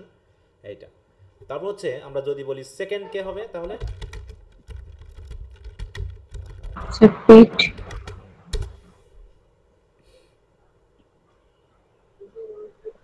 এখানে past দিচ্ছে, sir লিস্টটাতে click করে তাহলে তো আরো আছে second prime minister আছে। এই যে দেখো এই জায়গাতে কয়েকজন চলছে, কিন্তু এই যে এই পর্যন্ত কিন্তু, হ্যাঁ, পিট কিন্তু পরের, এখানে বলছে দেখো রবার্ট ওয়ালপল এখান থেকে শুরু, স্পেন্সার ক্যাম্পটন এখানে দেখো 1721 থেকে এইভাবে চলছে। পরবর্তীতে 1766 থেকে 68 পর্যন্ত এই যে উইলিয়াম পিট দ্য এল্ডার এর নাম ছিলেন, ঠিক আছে তো। অতএব ওই হিসাবে সেকেন্ডটা কিন্তু উইলিয়াম পিটকে বলা হচ্ছে না, বরং যে বলছি কি দেখো টরি ক্যাবিনেটটাকে রিপ্লেস করে পরবর্তী এনলাইটেন, তাহলে এটা নিশ্চয়ই কোন দলের হবে বলো, কনজারভেটিভ অর লিবারেল। তারপর দেখো schools were established, clubs and coffee houses increased, books and magazine multiplied until the press was the greatest visible power in England. The modern great dailies, the Chronicles, Post, Times, যেগুলো এখনো আমরা জানি তাই না, began their career of public education. Religiously, all the churches of England felt the quickening power of the tremendous spiritual revival known as Methodism. এই যে দেখো মেথডিজম নামে একটা নতুন চার্চ শুরু হলো under the preaching of Wesley এবং Whitefield. Methodism outsider her own borders, three great men, যেমন ক্লাইভ ইন ইন্ডিয়া, লর্ড ক্লাইভের কথা মনে আছে? লর্ড ক্লাইভ ইন্ডিয়া শাসন করছে। Wolfe on the plains of Abraham এবং Cook in Australia and the islands of Pacific were unfurling the banner of Saint George over the untold wealth of new land, spreading the worldwide empire of the Anglo-Saxons। তাহলে যারা Anglo-Saxon ছিল তারা যে আস্তে আস্তে ছড়িয়ে পড়লো, কেউ অস্ট্রেলিয়াতে, কেউ প্যাসিফিক মানে কোনগুলোকে বলবো বলো, স্পেসিফিকেশন কি প্রশান্ত মহাসাগর নাকি, এইখানে যেগুলো আছে। তারপরে এদিকে হচ্ছে তোমার আমেরিকাতে, তারপরে যেদিকে দক্ষিণ আমেরিকা, তারপর হচ্ছে উত্তর আমেরিকা থেকে শুরু করে সব জায়গাতে ইংল্যান্ড মোটামুটি ছড়িয়ে পড়লো। কারণ কি রাজনৈতিক ঝামেলা শেষ, ঠিক আছে। তার আগে পর্তুগিজরা গিয়েছিল, বলতে ভারতীয় উপমহাদেশে প্রথম ইউরোপিয়ান কারা ছিল বলতো? পর্তুগিজ। পর্তুগিজ, তাই তো? ভাস্কো দা গামা প্রথম এসেছিল। Vasco da Gama. আচ্ছা, ওকে, সেটা তো রেনেসাঁসের সময়। এই হলো মোটামুটি ইংল্যান্ডের সেই সময়ের অবস্থা। যদি আমরা এখানে একটু দেখি অগাস্টান এজের, এখানে আমরা একটু ফিচারগুলো দেখি। এখানে দেখো, no classical spirit continues, neo classical spirit continues. তারপর হচ্ছে দেখো, moderation, realism and rationalism became the main principles of creative work. তারপর হচ্ছে লিরিক্যাল পোয়েট্রি লুজেস ডোমিনেন্স। এখানে শুরু হলো satirical verses, mainly satirical writing. তারপর হচ্ছে translation of great classical text continues. Novels and journalism begins. এখানে হচ্ছে নোভেল, নোভেল। আর একটা হলো কি, এই জায়গায় সবচেয়ে বড় কথা হলো, it blends facts and fiction in new forms such as biographies, travelogues, political allegories and romantic tales. এগুলো কিন্তু আগে ছিল। যেমন বায়োগ্রাফিজ, কোনো বায়োগ্রাফি কিন্তু এর মধ্যে লেখা হয়নি। ট্রাভেল মানে কি, ভ্রমণ কাহিনী, কোনো ভ্রমণ কাহিনী কিন্তু এর মধ্যে লেখা হয়নি। পলিটিক্যাল অ্যালিগরি মোটামুটি ওই যে জন ড্রাইডেনের মাধ্যমে শুরু হয়, যেটা আমরা পেলাম তোমার অবসাইমন অ্যারিস্টটলের মাধ্যমে এখান থেকে। এবং রোমান্টিক যে আরো টেল, যেগুলো বিশেষ করে নভেল, ঠিক আছে, যেমন হচ্ছে জনাথন সুইফটের গালিভাস ট্রাভেলস, হ্যাঁ, রবিনসন ক্রুসো, ড্যানিয়েল ডিফোর। তারপর হচ্ছে এইগুলো হচ্ছে মোটামুটি এই তোমার এই নিও ক্লাসিক্যাল এজের এই প্রথম পার্টে আমরা ব্যাপকভাবে দেখি। তাহলে এই হলো পলিটিক্যাল ব্যাপার, রিলিজিয়াস ব্যাপার ইংল্যান্ডের, এবং উন্নয়ন যেটা আধুনিকতা দেখতেছি সেখান থেকে শুরু হয়। লিটারি ক্যারেক্টারিস্টিক্সের মধ্যে আমরা এখন একটু চলে যাচ্ছি। এখানে কিন্তু দেখো, in every preceding age we have noted specially the poetical works. তাহলে প্রত্যেকটা সাহিত্য, মানে প্রত্যেকটা এজেই মোটামুটি পোয়েট্রির প্রভাবটা আমরা একটু বেশি দেখি, তাই না? পোয়েট্রির প্রভাবটা আমরা একটু বেশি দেখি। কিন্তু বলতো, এই যে কয়টা এজ আমরা পড়লাম, একদম Anglo Saxon period, Anglo Norman period, তারপর হচ্ছে দ্য এজ অফ চসার, তারপর Elizabethan age, Jacobean age, Caroline age, হ্যাঁ, তারপর হচ্ছে রেস্টোরেশন, কি বলবো, কমনওয়েলথ পিরিয়ড, তারপর রেস্টোরেশন। এগুলোর মধ্যে সবচেয়ে ড্রামা সবচেয়ে বেশি প্রভাব বিস্তার করেছিল কোন এজে বলতো? ড্রামা এলিজাবেথান এজ, তাই তো? Elizabethan age. কিন্তু প্রত্যেকটা এজেই আবার শুরুটাই হয়েছে পোয়েট্রি দিয়ে। মেইনলি পোয়েট্রিটা মোটামুটি সব এজেই ছিল। পোয়েট্রি সবচেয়ে মানে কি বলবো, বেশি আমরা পেয়েছি এলিজাবেথান এজেই, কারণ ওখানে বেশি লিরিসিজম ছিল, এপিক পোয়েট্রি ছিল, এগুলো ছিল, পোয়েট ছিল অনেকে, সনেট ছিল, তাই না এখানে। তারপরে ডমিনেন্ট ছিল হচ্ছে তোমার ড্রামা। তাই বলছে যে প্রত্যেকটা এজেই প্রথমেই আমরা পয়েটিক্যাল ওয়ার্কসগুলো মেনলি পেয়ে থাকি, পয়েটিক্যাল যেগুলো, which constitute according to Matthew Arnold the glory of English literature. তাহলে পয়েটিক্যাল ওয়ার্ককে বলা হচ্ছে কি the glory of English literature. বলছে now for the first time, এই এজে এসে, we must chronicle the triumph of English prose. এ পর্যন্ত কিন্তু আমরা প্রোজের উত্থান পাই নাই খুব একটা, হ্যাঁ, ড্রামার পেয়েছি, পোয়েট্রি পেয়েছি, তাই তো? কিন্তু এখন যেটা আসতেছে, এই এজে সবচেয়ে বেশি, তাই তো, রাইটার পাওয়া গেছে হচ্ছে প্রোজ রাইটার। কারণ ওই যে ম্যাগাজিন লিখতেছে, তারা নিউজ পেপার আছে, তারপর হচ্ছে বিভিন্ন ধরনের নভেল লিখতেছে, স্যাটিরিক্যাল যে রাইটিংগুলো হচ্ছে সেগুলো সবই তো প্রোজের, তাই না? এই জন্য দেখা যাচ্ছে যে হ্যাঁ, পোয়েট্রি এখনও লিখতেছে, কিন্তু সবচেয়ে বেশি ট্রায়াম্ফ হয়েছে বা বিজয় লাভ করেছে বা সবচেয়ে ডমিনেন্ট হয়েছে কি, প্রোজ। তা বলছে a multitude of practical interests arising from the new social and political conditions demanded expression not simply in books but more especially in pamphlets, magazines and newspapers। যে বলছে এই কারণেই প্রোজ রাইটিংটা বেশি হয়েছে। তাহলে যদি প্রশ্নটা আসে যে why prose became dominant in neo classical age, তখন কিসের দোষ দেওয়া হবে বলো? কিসের জন্য বলবো? বলো, হ্যাঁ,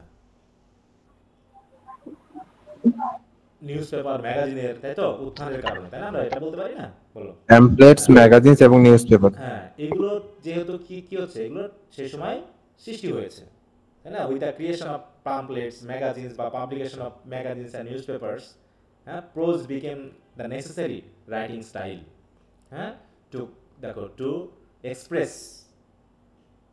দ্য পলিটিক্যাল, সোশ্যাল কন্ডিশন বা ইনফরমেশন, এইগুলো। কারণ এগুলো তো আর পোয়েট্রি দেওয়া হবে না, বলো? আমরা যখন নিউজ পেপার পড়ি, নিউজ পেপারে তো সাহিত্য পাতাও থাকে, আমরা কি সাহিত্য পাতা খুব পছন্দ করি বলো তো? না স্যার। পোয়েট্রি দেখলে মাথা কেমন ঝিম হয়ে যায়, ভালো লাগে না, হ্যাঁ। কিন্তু ওই কে কখন মরলো, কে মারামারি করলো, এই সকল খুব ভালোই লাগে। আর খেলাধুলার পাতা তো আছে ছেলেদের জন্য, মেয়েদের জন্য আছে কি সাজগোজ বা ডিজাইন, তাই না? হ্যাঁ, তো এক একজনের জন্য এক এক রকম। তাই poetry was inadequate for such a task. তো এই সকল কাজের জন্য পোয়েট্রিটা আসলে খুব একটা মানে পর্যাপ্ত ছিল না, তার জন্য automatic hence the development of prose of the unfettered world. হ্যাঁ, এটা বলছে কি যে এটা যেন কোনো বাধা নেই। বিশেষ করে দেখো the graceful elegance of Addison's, এসে যে বললাম অ্যাডিশনস, হ্যাঁ, তারপর হচ্ছে the terse vigour of Swift's satires, the artistic finish of দেখো Fielding's novels and the sonorous eloquence of Gibbon's history and Burke's orations. তোমাদের কিন্তু এখানে দেখো যে কটা নাম পেলাম প্রত্যেকের থার্ড ইয়ারে কিন্তু তোমাদের বই আছে এদের। হ্যাঁ, জন দেখো বলছে কি যে এডমান্ড বার্কের আছে, তারপর হচ্ছে গিবন্সের নাই, জনাথন সুইফটের আছে, হেনরি ফিল্ডিংয়ের আছে, হ্যাঁ, তারপরে হচ্ছে জোসেফ এডিসনের আছে, এসে এগুলো আছে। Okay, this have no parallel in the poetry of the age. অতএব এগুলো পোয়েট্রির সাথে চলে না। পোয়েট্রি, তাই তো বলছি দেখো, indeed poetry itself became prosaic in this respect. এমনকি এখানকার পোয়েট্রিগুলোও আর পোয়েট্রির সেন্সারি যেন প্রোজের মতো হয়ে গেছিল। And it was used not for creative works of imagination. তখন পোয়েট্রি আর ওই ইমাজিনেটিভ ওয়ার্ক হলো না, but for essays, for satire, for criticism. বিশেষ করে যেমন the rape of the lock পড়বো আলেকজান্ডার পোপের, for exactly the same practical ends as was prose. ঠিক প্রোজের যে উদ্দেশ্য, পোয়েট্রিরও ঠিক তাই উদ্দেশ্য হলো। বলছে the poetry for the first half of the century as typified in the work of Pope is polished and witty enough but artificial. It lacks fires, fine feeling and enthusiasm, the glow of Elizabethan age. হ্যাঁ, Elizabethan এজের যে glow, যে moral আর্নেস্টনেস of পিউরিটানিজম, এগুলো সব poetry থেকে শেষ হয়ে গেল। In a word, it interests us as a study of life rather than delights or inspire us by its সাফিল ইত্যাদি। তার মানে আমরা বুঝতে পারছি যে এই এজটা হলো কি দ্য এজ অফ স্যাটায়ার, আর বিশেষ করে দ্য এজ অফ প্রোজ। হ্যাঁ, তারপর দেখো variety and excellence of prose works and the development of a serviceable age. দেখো বলছে না সার্ভিসেবল প্রোজ স্টাইল কে চালু করছিল? এটা সার্ভিসেবল প্রোজ স্টাইল কে চালু করছিল? Sir Dryden. হ্যাঁ, এই যে which had been began by Dryden. ঠিক আছে, তো until it serve to express clearly every human interest and emotions, these are the chief literary glories of the 18th century. তাহলে এটাই হচ্ছে 18th সেঞ্চুরি সাহিত্যের ব্যাপার। তার মানে এখানে আমরা প্রোজের দেখলাম, এবং এখানে মেইনলি ছিল হচ্ছে ইনফরমেশন শেয়ার করার ব্যাপার, ম্যাগাজিন আছে, নিউজ পেপার আছে, তাই তো। পোয়েট্রি এটা ওই প্রোজের মতোই, এখানে তা বলছে in the literature of the preceding age we noted two mark tendencies. তাই তো, নোটেড মানে কি, এটা হচ্ছে প্রিসিডিং এজ। প্রিসিডিং এজ মানে হচ্ছে রেস্টোরেশন পিরিয়ডে দুটা বিশেষ উল্লেখযোগ্য টেন্ডেন্সি ছিল। The tendency two realism in subject matter. Realism মানে কি, বাস্তববাদ, ওই ইমাজিনেশন দিয়ে হবে না, বাস্তববাদ থাকতে হবে। And the tendency two polish and refinement of expression, এবং যা এক্সপ্রেশনগুলো হবে সেগুলো হবে পারফেক্টলি এক্সপ্রেস করতে হবে, সুন্দর হতে হবে, পলিশ হতে হবে। হ্যাঁ, শুধুমাত্র সাহিত্যকর্ম লিখলেই হবে না, ওয়ার্ড চয়েসের ক্ষেত্রে উইটি হতে হবে। ঠিক আছে তো, তাই বলছে but this tendencies are continued in the Augustan age and are seen clearly in the poetry of Pope who brought the couplet to perfection. এই যে কাপলেট কে চালু করেছিল জানো পুনরায়? হিরোইক কাপলেট মনে আছে? ড্রাইডেন। হ্যাঁ, ড্রাইডেন। সেটা এখানে জন ড্রাইডেন। হ্যাঁ, বলছে who brought the couplet to perfection. তাহলে যে চালু করেছিল জন ড্রাইডেন, আর পোপ করলো কি এই কাপলেটের ব্যবহারটাকে আরো পারফেক্ট করলো। And in the prose of Addison, এবং এডিশনও তার প্রোজে এই কাপলেট ইউজ করেছিল। আর থার্ড টেন্ডেন্সি, তাহলে এখানে বলা হচ্ছে কি the tendency two realism in subject matter and the tendency two polish and refinement of expression. এই দুটো একটু খেয়াল রাখো, যেখানে ইমাজিনেশনের থেকে, তাই তো, পারফেক্টনেসটাকে একটু বেশি গুরুত্ব দেওয়া হয়েছিল। আর থার্ড টেন্ডেন্সি, এটা সেকেন্ড টেন্ডেন্সি হবে আসলে, is shown in the prevalence of satire। আর এটা বললাম কি satire, হ্যাঁ, resulting from the unfortunate union of politics with literature. We have already noted the power of the press in this age. প্রেসের যে পাওয়ার এখনকার যুগে কি পাওয়ারফুল বলতো? রাজনৈতিক শক্তির থেকেও সবচেয়ে শক্তিশালী ইয়াকে বর্তমানে সংগঠন আমলাতন্ত্র। বলো আমলাতন্ত্র স্যার। হ্যাঁ, মিডিয়া। আমলাতন্ত্র, সংবাদপত্র বা হ্যাঁ বলবো কি প্রেস। হ্যাঁ, মিডিয়া। শুধু সংবাদপত্র না, মানে প্রেস মিডিয়া, এই তো। সেটা টেলিভিশনের মাধ্যমে, ফেসবুকের মাধ্যমে, হ্যাঁ, সবাই মোটামুটি একটা মোবাইল টোবাইল নিয়ে, একটা স্ট্যান্ড নিয়ে মোটামুটি সাংবাদিক করে সব প্রকাশ করে দিচ্ছে। হ্যাঁ, তাই বলছে সেটা তো তখন শুরু হয়েছে, এখন তো আরো বেশি। We have already noted the power of press in this age and the perpetual stripe of political parties. Nearly every writer of the first half of the century was used and reward by Whigs and Tories. দেখো এই রাইটারদেরকে তখন আমরা Whig এবং writer ব্যবহার করতে শুরু করলো। হুইগদের সাপোর্টে যেমন হচ্ছে আমাদের দেশে আছে না যে কোন পত্রিকা কোন রাজনৈতিক দলের সাপোর্টে চলে, এরকম বলি না আমরা অনেক সময়। জি স্যার। জি স্যার।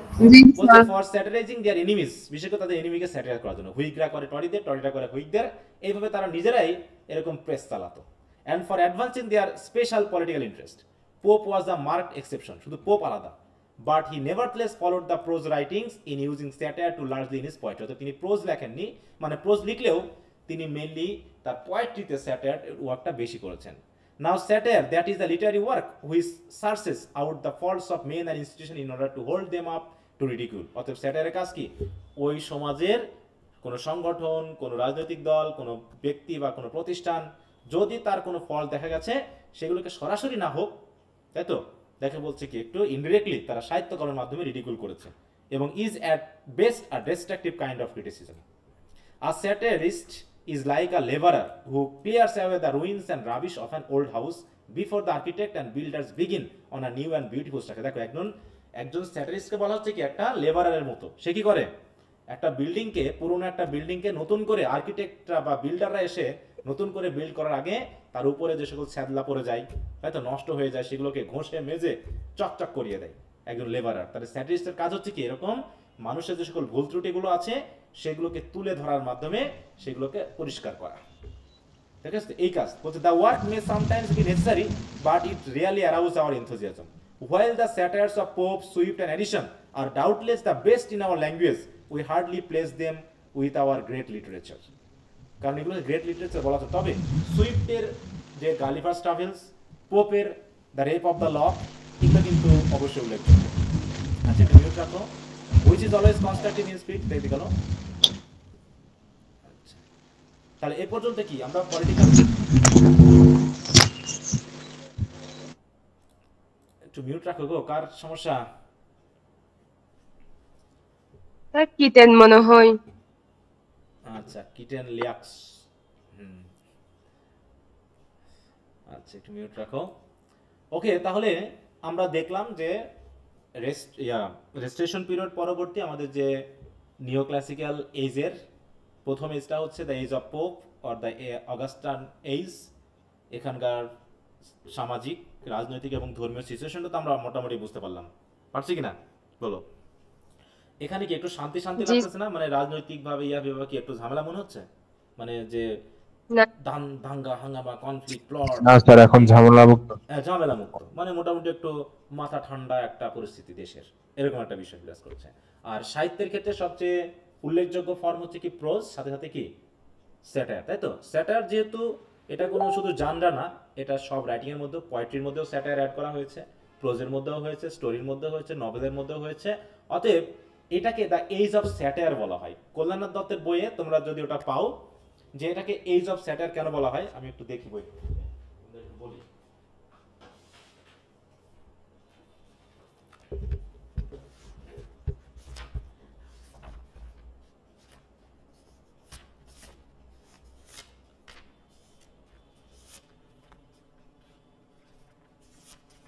আর ক্লাসিসিজম নিয়ে এই যে রাইজ অফ স্যাটায়ার, হ্যাঁ তোমাদের কাছে বই আছে তো সবার কাছে?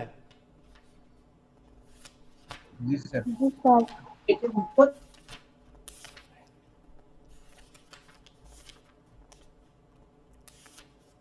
Age of prose and reason. Sir page number কত? দাঁড়াও বলছি, আমি একটু আগে খুঁজে নিই।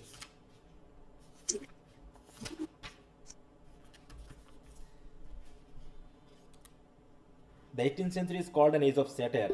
এটা অনেক সময় এতে থাকে। এটা হচ্ছে 265 থেকে, হ্যাঁ তোমরা একটু সবাই পড়বা।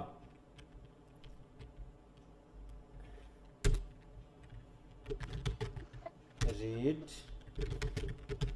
pages 65 to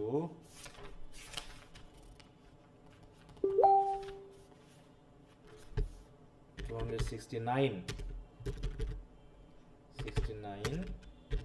from Professor Kolaনাথ Dutta. হ্যাঁ,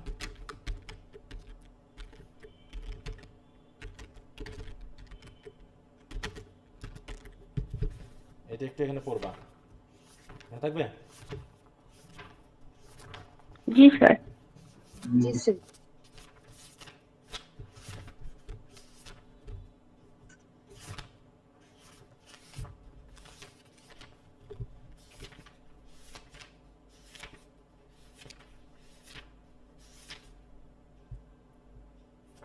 ওকে,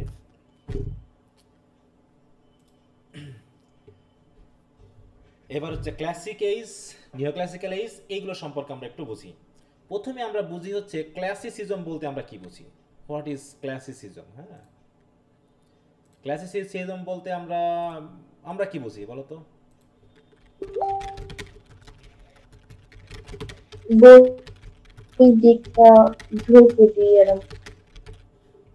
তোমার কথা কিছু বোঝা যাচ্ছে না, ক্লিয়ার হচ্ছে না কেমন জানি। হ্যাঁ,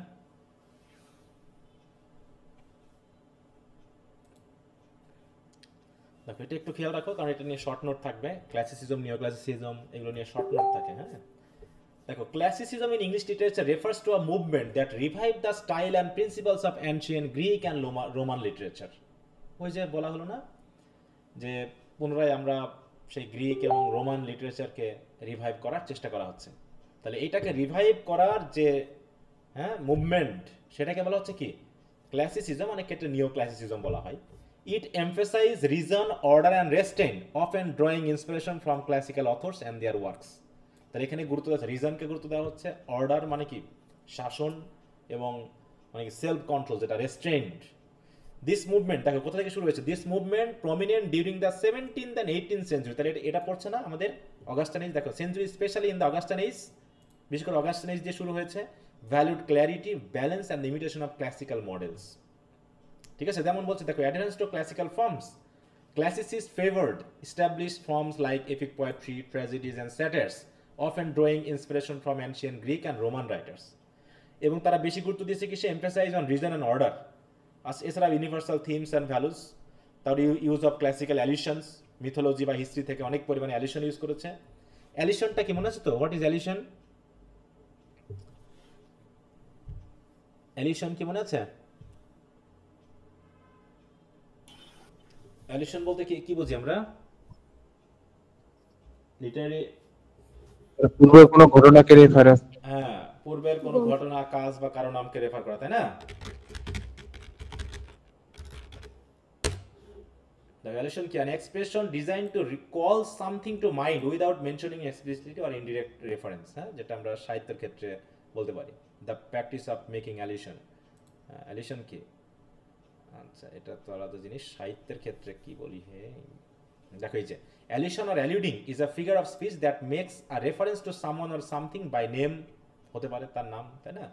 হঠাৎ জাস্ট আমরা তাকে বলতে পারি তুই তো একটা মির্জাফর, ফ্যাক্ট এরকম আর কি, যেমন মির্জাফরকে আমরা অ্যাডিশন করে ফেললাম, তাই না? Implied and indirect reference, specially in literature. Okay, তাই অ্যাডিশনের ব্যবহারটা এখানে বেশ দেখা গেছে। তার বলছে এমফাসাইজ, এইটা একটু বেশি করে খেয়াল রাখতে হবে, emphasize on style and form. এরা পারফেকশনকে বেশি গুরুত্ব দিয়েছে। হ্যাঁ, যে classicist are concerned with perfecting their language and style, often striving for elegance, clarity and precision. Moral purpose, classical literature often aim to instruct and reform society, promoting moral values and social order, হ্যাঁ, যেটা satire করার মাধ্যমে। Focus on urban life, rural লাইফের থেকে classicist writers frequently depicted the artificiality and complicity of, এটা একটু খেয়াল রাখো, কারণ রোমান্টিক পিরিয়ডে কিন্তু রোমান্টিক পিরিয়ডের সাথে ক্লাসিক্যাল পিরিয়ডের একটা ডিফারেন্স দেখাতে পারে বা দেখাতে বলতে পারে। কারণ রোমান্টিক পিরিয়ডে নেচারকে গুরুত্ব দেওয়া হয়েছে, ব্লেসকে গুরুত্ব দেওয়া হয়েছে, ল্যাঙ্গুয়েজটাকে বলা হয়েছে কি একদম কমন ল্যাঙ্গুয়েজ হবে। কিন্তু এই ক্লাসিক্যাল রাইটিংয়ে ল্যাঙ্গুয়েজকে কি করা হয়েছে, হ্যাঁ, যে এটা হাই ল্যাঙ্গুয়েজ ইউজ করতে হবে। হ্যাঁ, তার বলছে এবং আর্টিফিশিয়ালিটি এবং কমপ্লিসিটি অফ লাইফকে তারা বেশি গুরুত্ব দিয়েছে, rather than focusing on rural and natural setting. Notable classicist writers in English literature include Alexander Pope, Jonathan Swift, হ্যাঁ, ডক্টর স্যামুয়েল জনসন। সুতরাং in essence classicism in English literature was a conscious effort to recapture the spirit and forms of classical antiquity. Antiquity মানে কি, প্রাচীনতা, emphasizing reason, order and universal truths in literary works। এখানে যেটুকু পড়লাম এটুকু কিন্তু একটা short note মনে করো ক্লাসিসিজমের। হ্যাঁ, এগুলো একটু ভালো করে খেয়াল রাখবা, দেখো নিজেই বানিয়ে লেখা যাবে যদি কখনো এগুলো আসে। আচ্ছা, কি বোঝা গেল ক্লাসিসিজম বলতে কি বোঝাচ্ছে, এর মূল উদ্দেশ্যটা কি এবং কয়েকজন রাইটারের নাম। ঠিক আছে, তো দেখো এখন সেই কথাটা যেহেতু পড়ে আসছে এটা সহজে বুঝতে পারবো। দেখো the classic age, the period we're studying দেখো is known to us by various names, এটার বিভিন্ন নাম। It is often called the age of Queen Anne unlike Elizabeth. This meekly stupid queen, দেখো তাকে বলা হচ্ছে তিনি এলিজাবেথের মতো এত বুদ্ধিমান ছিলেন না, তিনি ছিলেন কিছুটা মানে নরম সরম এবং stupid queen. Had practically no influence upon all literature, তিনি সাহিত্যের উপরে খুব একটা ইনফ্লুয়েন্স করেননি। The name classic age is more often heard, অতএব এজ অফ কুইন না বলে সাহিত্যের ক্ষেত্রে ক্লাসিক এজ বলে বিশেষভাবে শোনা যায়। But in using it we should remember clearly this three different ways in which the word classic is applied to literature. তাহলে ক্লাসিক কেন ব্যবহার করা হচ্ছে? প্রথমত the term classic refers in general to writers of the highest ranks in any nation as used in our literature. It was first applied to the works of the great Greek and Roman writers like Homer and Virgil, and any English book which followed the simple and novel method of these writers was said to have a classic style. Later the term was enlarged to cover the great literary works of other ancient nations, so that the Bible and the Avestas as well the Iliad and Aeneid are also called দেখো কি classics. তাই তো classic তো শুধুমাত্র Greek এবং Roman লিটারেচারের সাথে সাথে সময়ের সাথে টিকে যায় যে সকল বইগুলো, যেমন আমরা শেক্সপিয়ারের রাইটিংকেও ক্লাসিক রাইটিং বলতে পারি, তাই না? বা হচ্ছে মোটামুটি আমাদের রবীন্দ্রনাথের রাইটিংগুলোকে আমরা ক্লাসিক রাইটিং বলতে পারি। তাই বলছে দেখো every national literature has at least one period in which an unusual number of great writers are producing books. কিছু কিছু পিরিয়ড এসে যেখানে অসংখ্য রাইটার তৈরি হয়, যেমন আমাদের হয়েছে কোন সময় বলতে পারো? এই রবীন্দ্র যুগে এসে, রবীন্দ্রনাথের আগে পরে এবং তার সময়ে সমসাময়িক অনেক রাইটার বাংলা সাহিত্যে কিন্তু আমরা পাচ্ছি। এইগুলোকে আবার বলা হয় ক্লাসিক পিরিয়ড। তাই বলছে this is called classic period of a nation's literature. Thus the reign of Augustus is the classic and golden age of Rome. The generation দেখো generation of Dante is the classic age of Italian literature. The age of Louis the 14th is the French classic age, and the age of Queen Anne is often called the classic age of England. অতএব প্রত্যেকটা দেশেরই এরকম classic age আছে যে সময়ে প্রচুর পরিমাণে writer মানে লিখেছেন আর কি। The word classic acquired an entirely different meaning in the period we are studying. কিন্তু আমরা যে পিরিয়ড পড়তেছি এই পিরিয়ডে এসে ক্লাসিক শব্দটা একটু ভিন্ন মাত্রায় ইউজ করা হয়েছে। We shall better understand this by reference to the preceding ages. The Elizabethan writers were led by patriotism, by enthusiasm and in general by romantic emotions. দেখো তাহলে এলিজাবেথান এজে যারা রাইটার ছিলেন তাদের ভিতর প্যাট্রিয়টিজম ছিল, এনথুজিয়াজম ছিল এবং রোমান্টিক ইমোশন ছিল। They wrote in the natural style without regard to rules. তারা রুলসটা না ভেবে কিভাবে লিখতে হবে তা না ভেবে কি লিখতে হবে সেটাকে ন্যাচারালি লিখে গেছে। Though they exaggerated and use too many words, their works are delightful because of their vigour and freshness and fine feeling.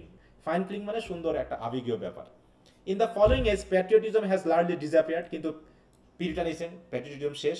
কারণ কি? From politics and enthusiasm from literature, poets no longer wrote naturally but artificially with strange and fantastic verse form to give effects since fine feelings were wanting। বিশেষ করে আমরা এই পিউরিটানিজমের কথা বলছি, হ্যাঁ বলছে and this is the great দেখো যে general character of the poetry of the Puritans, যে সময় কোনো ফিলিং ছিল না, হ্যাঁ জাস্ট আর্টিফিশিয়ালিটি এবং বিশেষ করে ধর্ম প্রচারের জন্য লেখা হয়েছে। Gradually our writer revolted against the exaggeration of both the natural and fantastic style. They demanded that poetry should follow exact rules. এইটা হলো এই যে আমাদের রেস্টোরেশন পিরিয়ড থেকে, হ্যাঁ। In this they are influenced by French writers specially দেখো Boileau and Rapin, who insisted on precise method of writing poetry, who profess to have discovered their rules in the classics of Horace and Aristotle.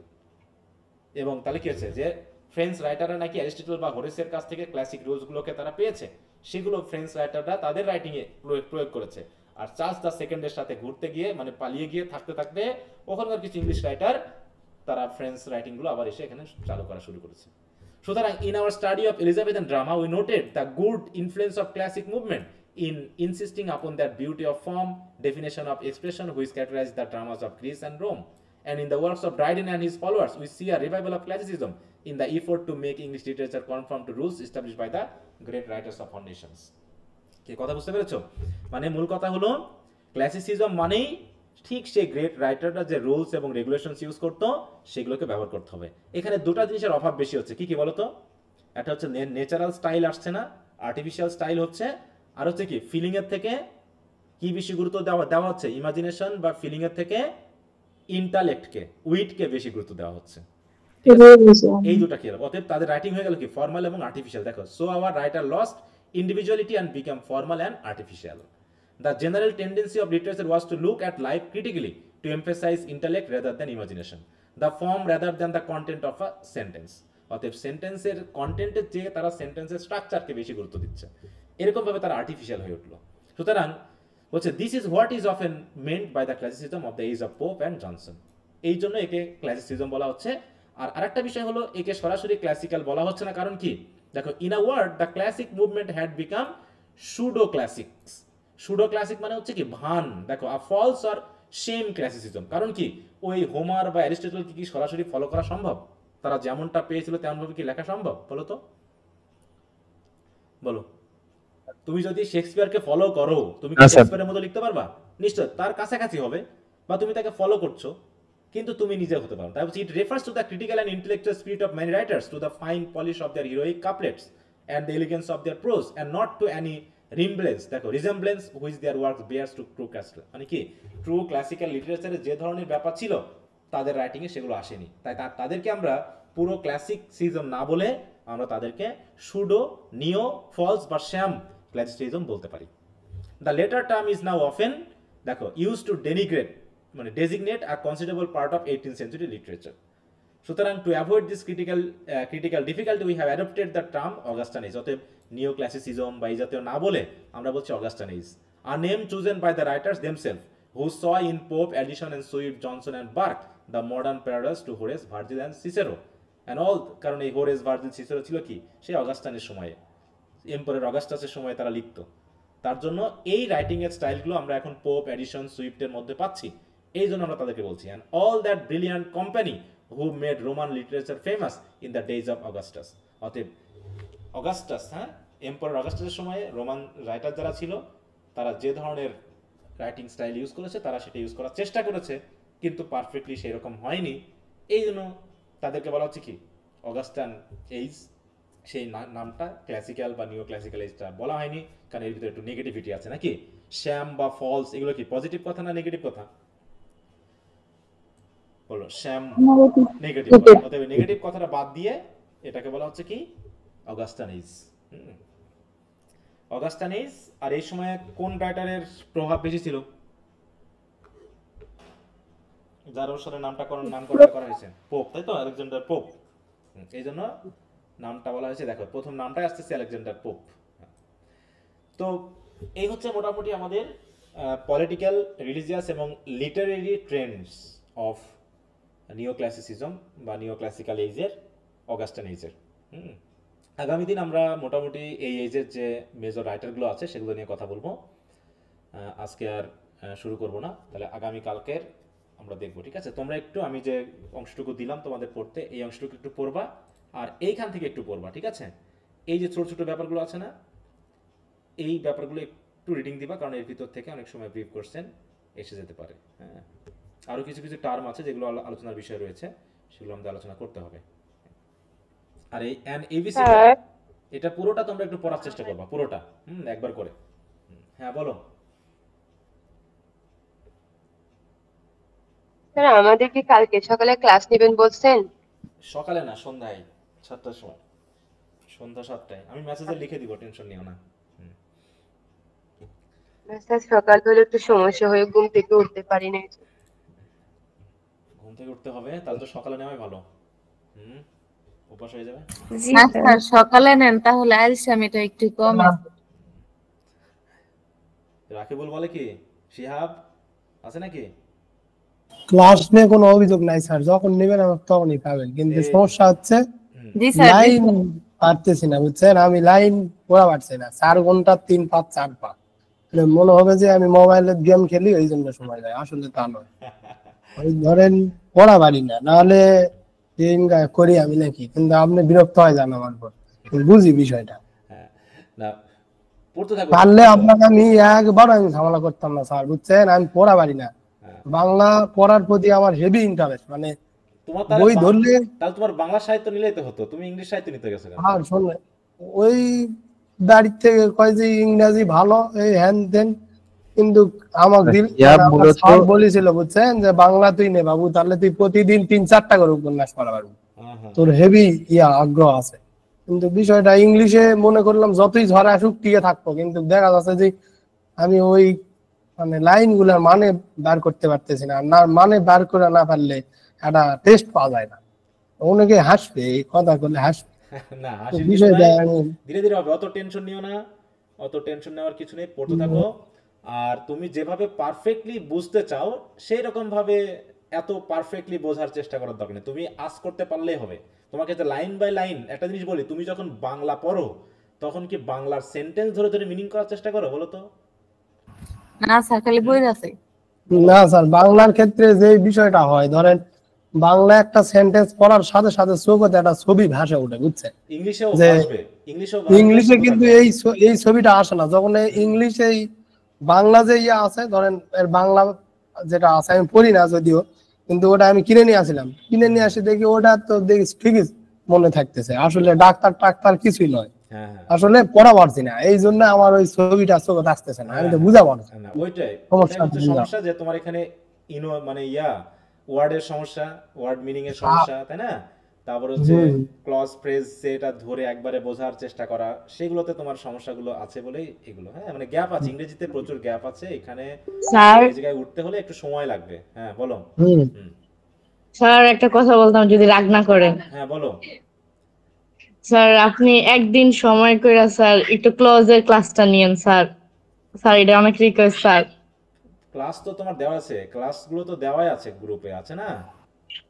দেওয়ার sir অনেক সময় বুঝলে জিজ্ঞেস তো করতে পারবো না স্যার, আপনি একদিন শুধু একটু সময় করে নিয়েন স্যার, এটা আমার অনেক রিকোয়েস্ট স্যার। ওটা তো একদিনের না, তোমরা যে হঠাৎ হঠাৎ করে বলো না স্যার একদিন নিলে হয়ে যাবে, 1 ঘন্টা সময় দেন না, এত সোজা ভাবে মনে করো না তোমরা, এই বেশি সোজা ভাবে না করো স্যার বলেই তো মানে ঝামেলাটা। আপনি একটু বুঝিয়ে দিয়েন 2 দিন বা একদিন যেমনি হোক স্যার।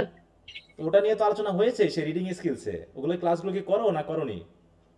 স্যার করছি স্যার, ওই যে একদিন রাগ করছেন আর করেন নাই স্যার।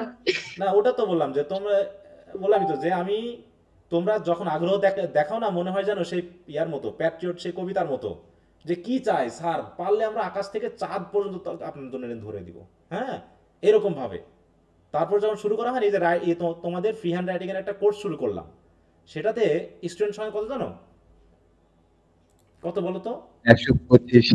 হ্যাঁ দেখো স্টুডেন্ট সংখ্যা কতজন, ঠিক আছে, এবং তোমরাই নিশ্চয়ই এখানে স্টুডেন্ট সংখ্যা তোমরাই আছো, বুঝতে পারছো? 117 জন স্টুডেন্ট, ঠিক আছে, তার ভিতর 117 জন স্টুডেন্ট, ক্লাস করে কতজন? 17 জন হবে মনে হয় ক্লাস করে, নাকি? 27 থেকে 28। হ্যাঁ তাহলে 27-28 জন নিয়মিত ক্লাস করে। এই জন্য বললাম যে তোমাদের প্রতি এই সাহিত্য ছাড়া, মানে যেটা আমার ক্লাসে কাজে লাগবে, মানে পাস পেলে একটা ব্যাপার থাকবে, সেরকম ছাড়া আমি আর কোনো কিছু পড়াচ্ছি না আপাতত। কারণ তোমরা যখন আগ্রহ দেখাও তখন মনে হয় স্যার আপনি শুধু শুরু করেন, শুধু শুরু করে দেখেন আমরা কি করতে পারি, পুরো আমেরিকা ইংল্যান্ড এক করে দিব, ঠিক আছে তো, এরকম হয়ে যাবে। হ্যাঁ শুরু করার পরে মনে করছিল মনে হয় মিলন স্যার নিজে এমন একটা জাদু দেখাবে, পুরো আইল প্ল্যানের মতো, পুরো আইল প্ল্যানের মতো পুরো ইয়া হয়ে যাবে, হ্যাঁ পর্দাতে উড়ে চলে যাব, তখন ইংল্যান্ড আর আমেরিকা কোনো দূরত্বই মনে হবে না, বুঝতে পারছো? এক হয়ে যাবে সব, বুঝতে পারছো? হ্যাঁ না না, বিষয়টা হচ্ছে কি, ওই ধরেন প্রথমত ইন্টারেস্ট হারাই, এই বিষয়ের উপর ইন্টারেস্ট যে বিষয়টা এটা হারে যায়, করতে লাগলে যখন কঠিন মনে হয় তখন হারে যায়, আবার বসবেন আবার একটু করবেন তো হচ্ছেই না, না এটা আর হবে না। স্যার তো আমাদের এই স্টেপ পার করে আসছে, তাহলে স্যার কিভাবে করলো? যদি তাই হতো, হ্যাঁ যদি তাই হতো তাহলে তো আমি 1 মাসে করে দিতাম, 1 মাসে তো হয়ে যেত, হতো না? হ্যাঁ, যে ধীরে সুস্থে 4 মাস সময় নিয়েছি, যে 4 মাস আমরা পড়বো লিখবো, 1 ঘন্টা করে সময় দিব, তাও সপ্তাহে 2 দিন, সেটাও তোমাদের সময় হয় না, তাহলে অত আগ্রহ দেখিয়ে কোনো লাভ নাই। ও আগ্রহ আমার শেষ, তোমাদের নিয়ে আমার কোনো বিশ্বাস নাই।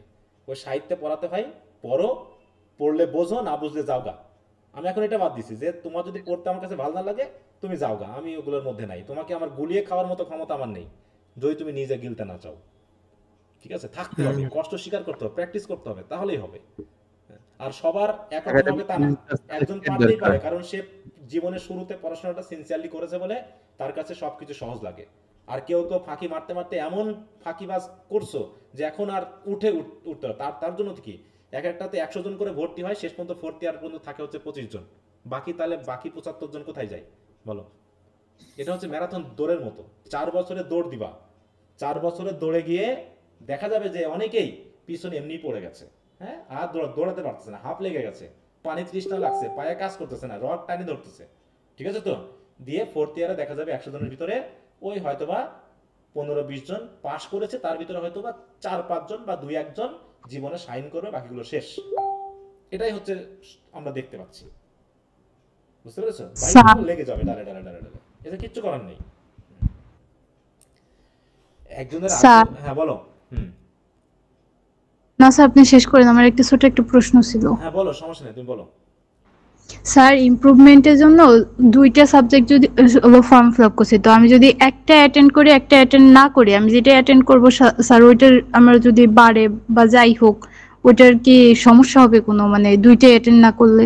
কোনো সমস্যা, তুমি যদি একটাতে না যাও তাও কোনো সমস্যা নেই, তোমার কোনো সমস্যা নেই। তোমার টাকা, হ্যাঁ তোমার টাকা বেশি হয়ে গেছে, তুমি টাকা দিয়ে বেঁচে এতেই জাতীয় বিশ্ববিদ্যালয় খুশি, তোমাকে কিচ্ছু বলবে না। তুমি পরীক্ষা না দিলেও তুমি ফেল করলেও কোনো সমস্যা নাই, তুমি খাতা ছিঁড়ে থুয়ে আসলেও কোনো সমস্যা নাই, কিচ্ছু বলবে না, ঠিক আছে?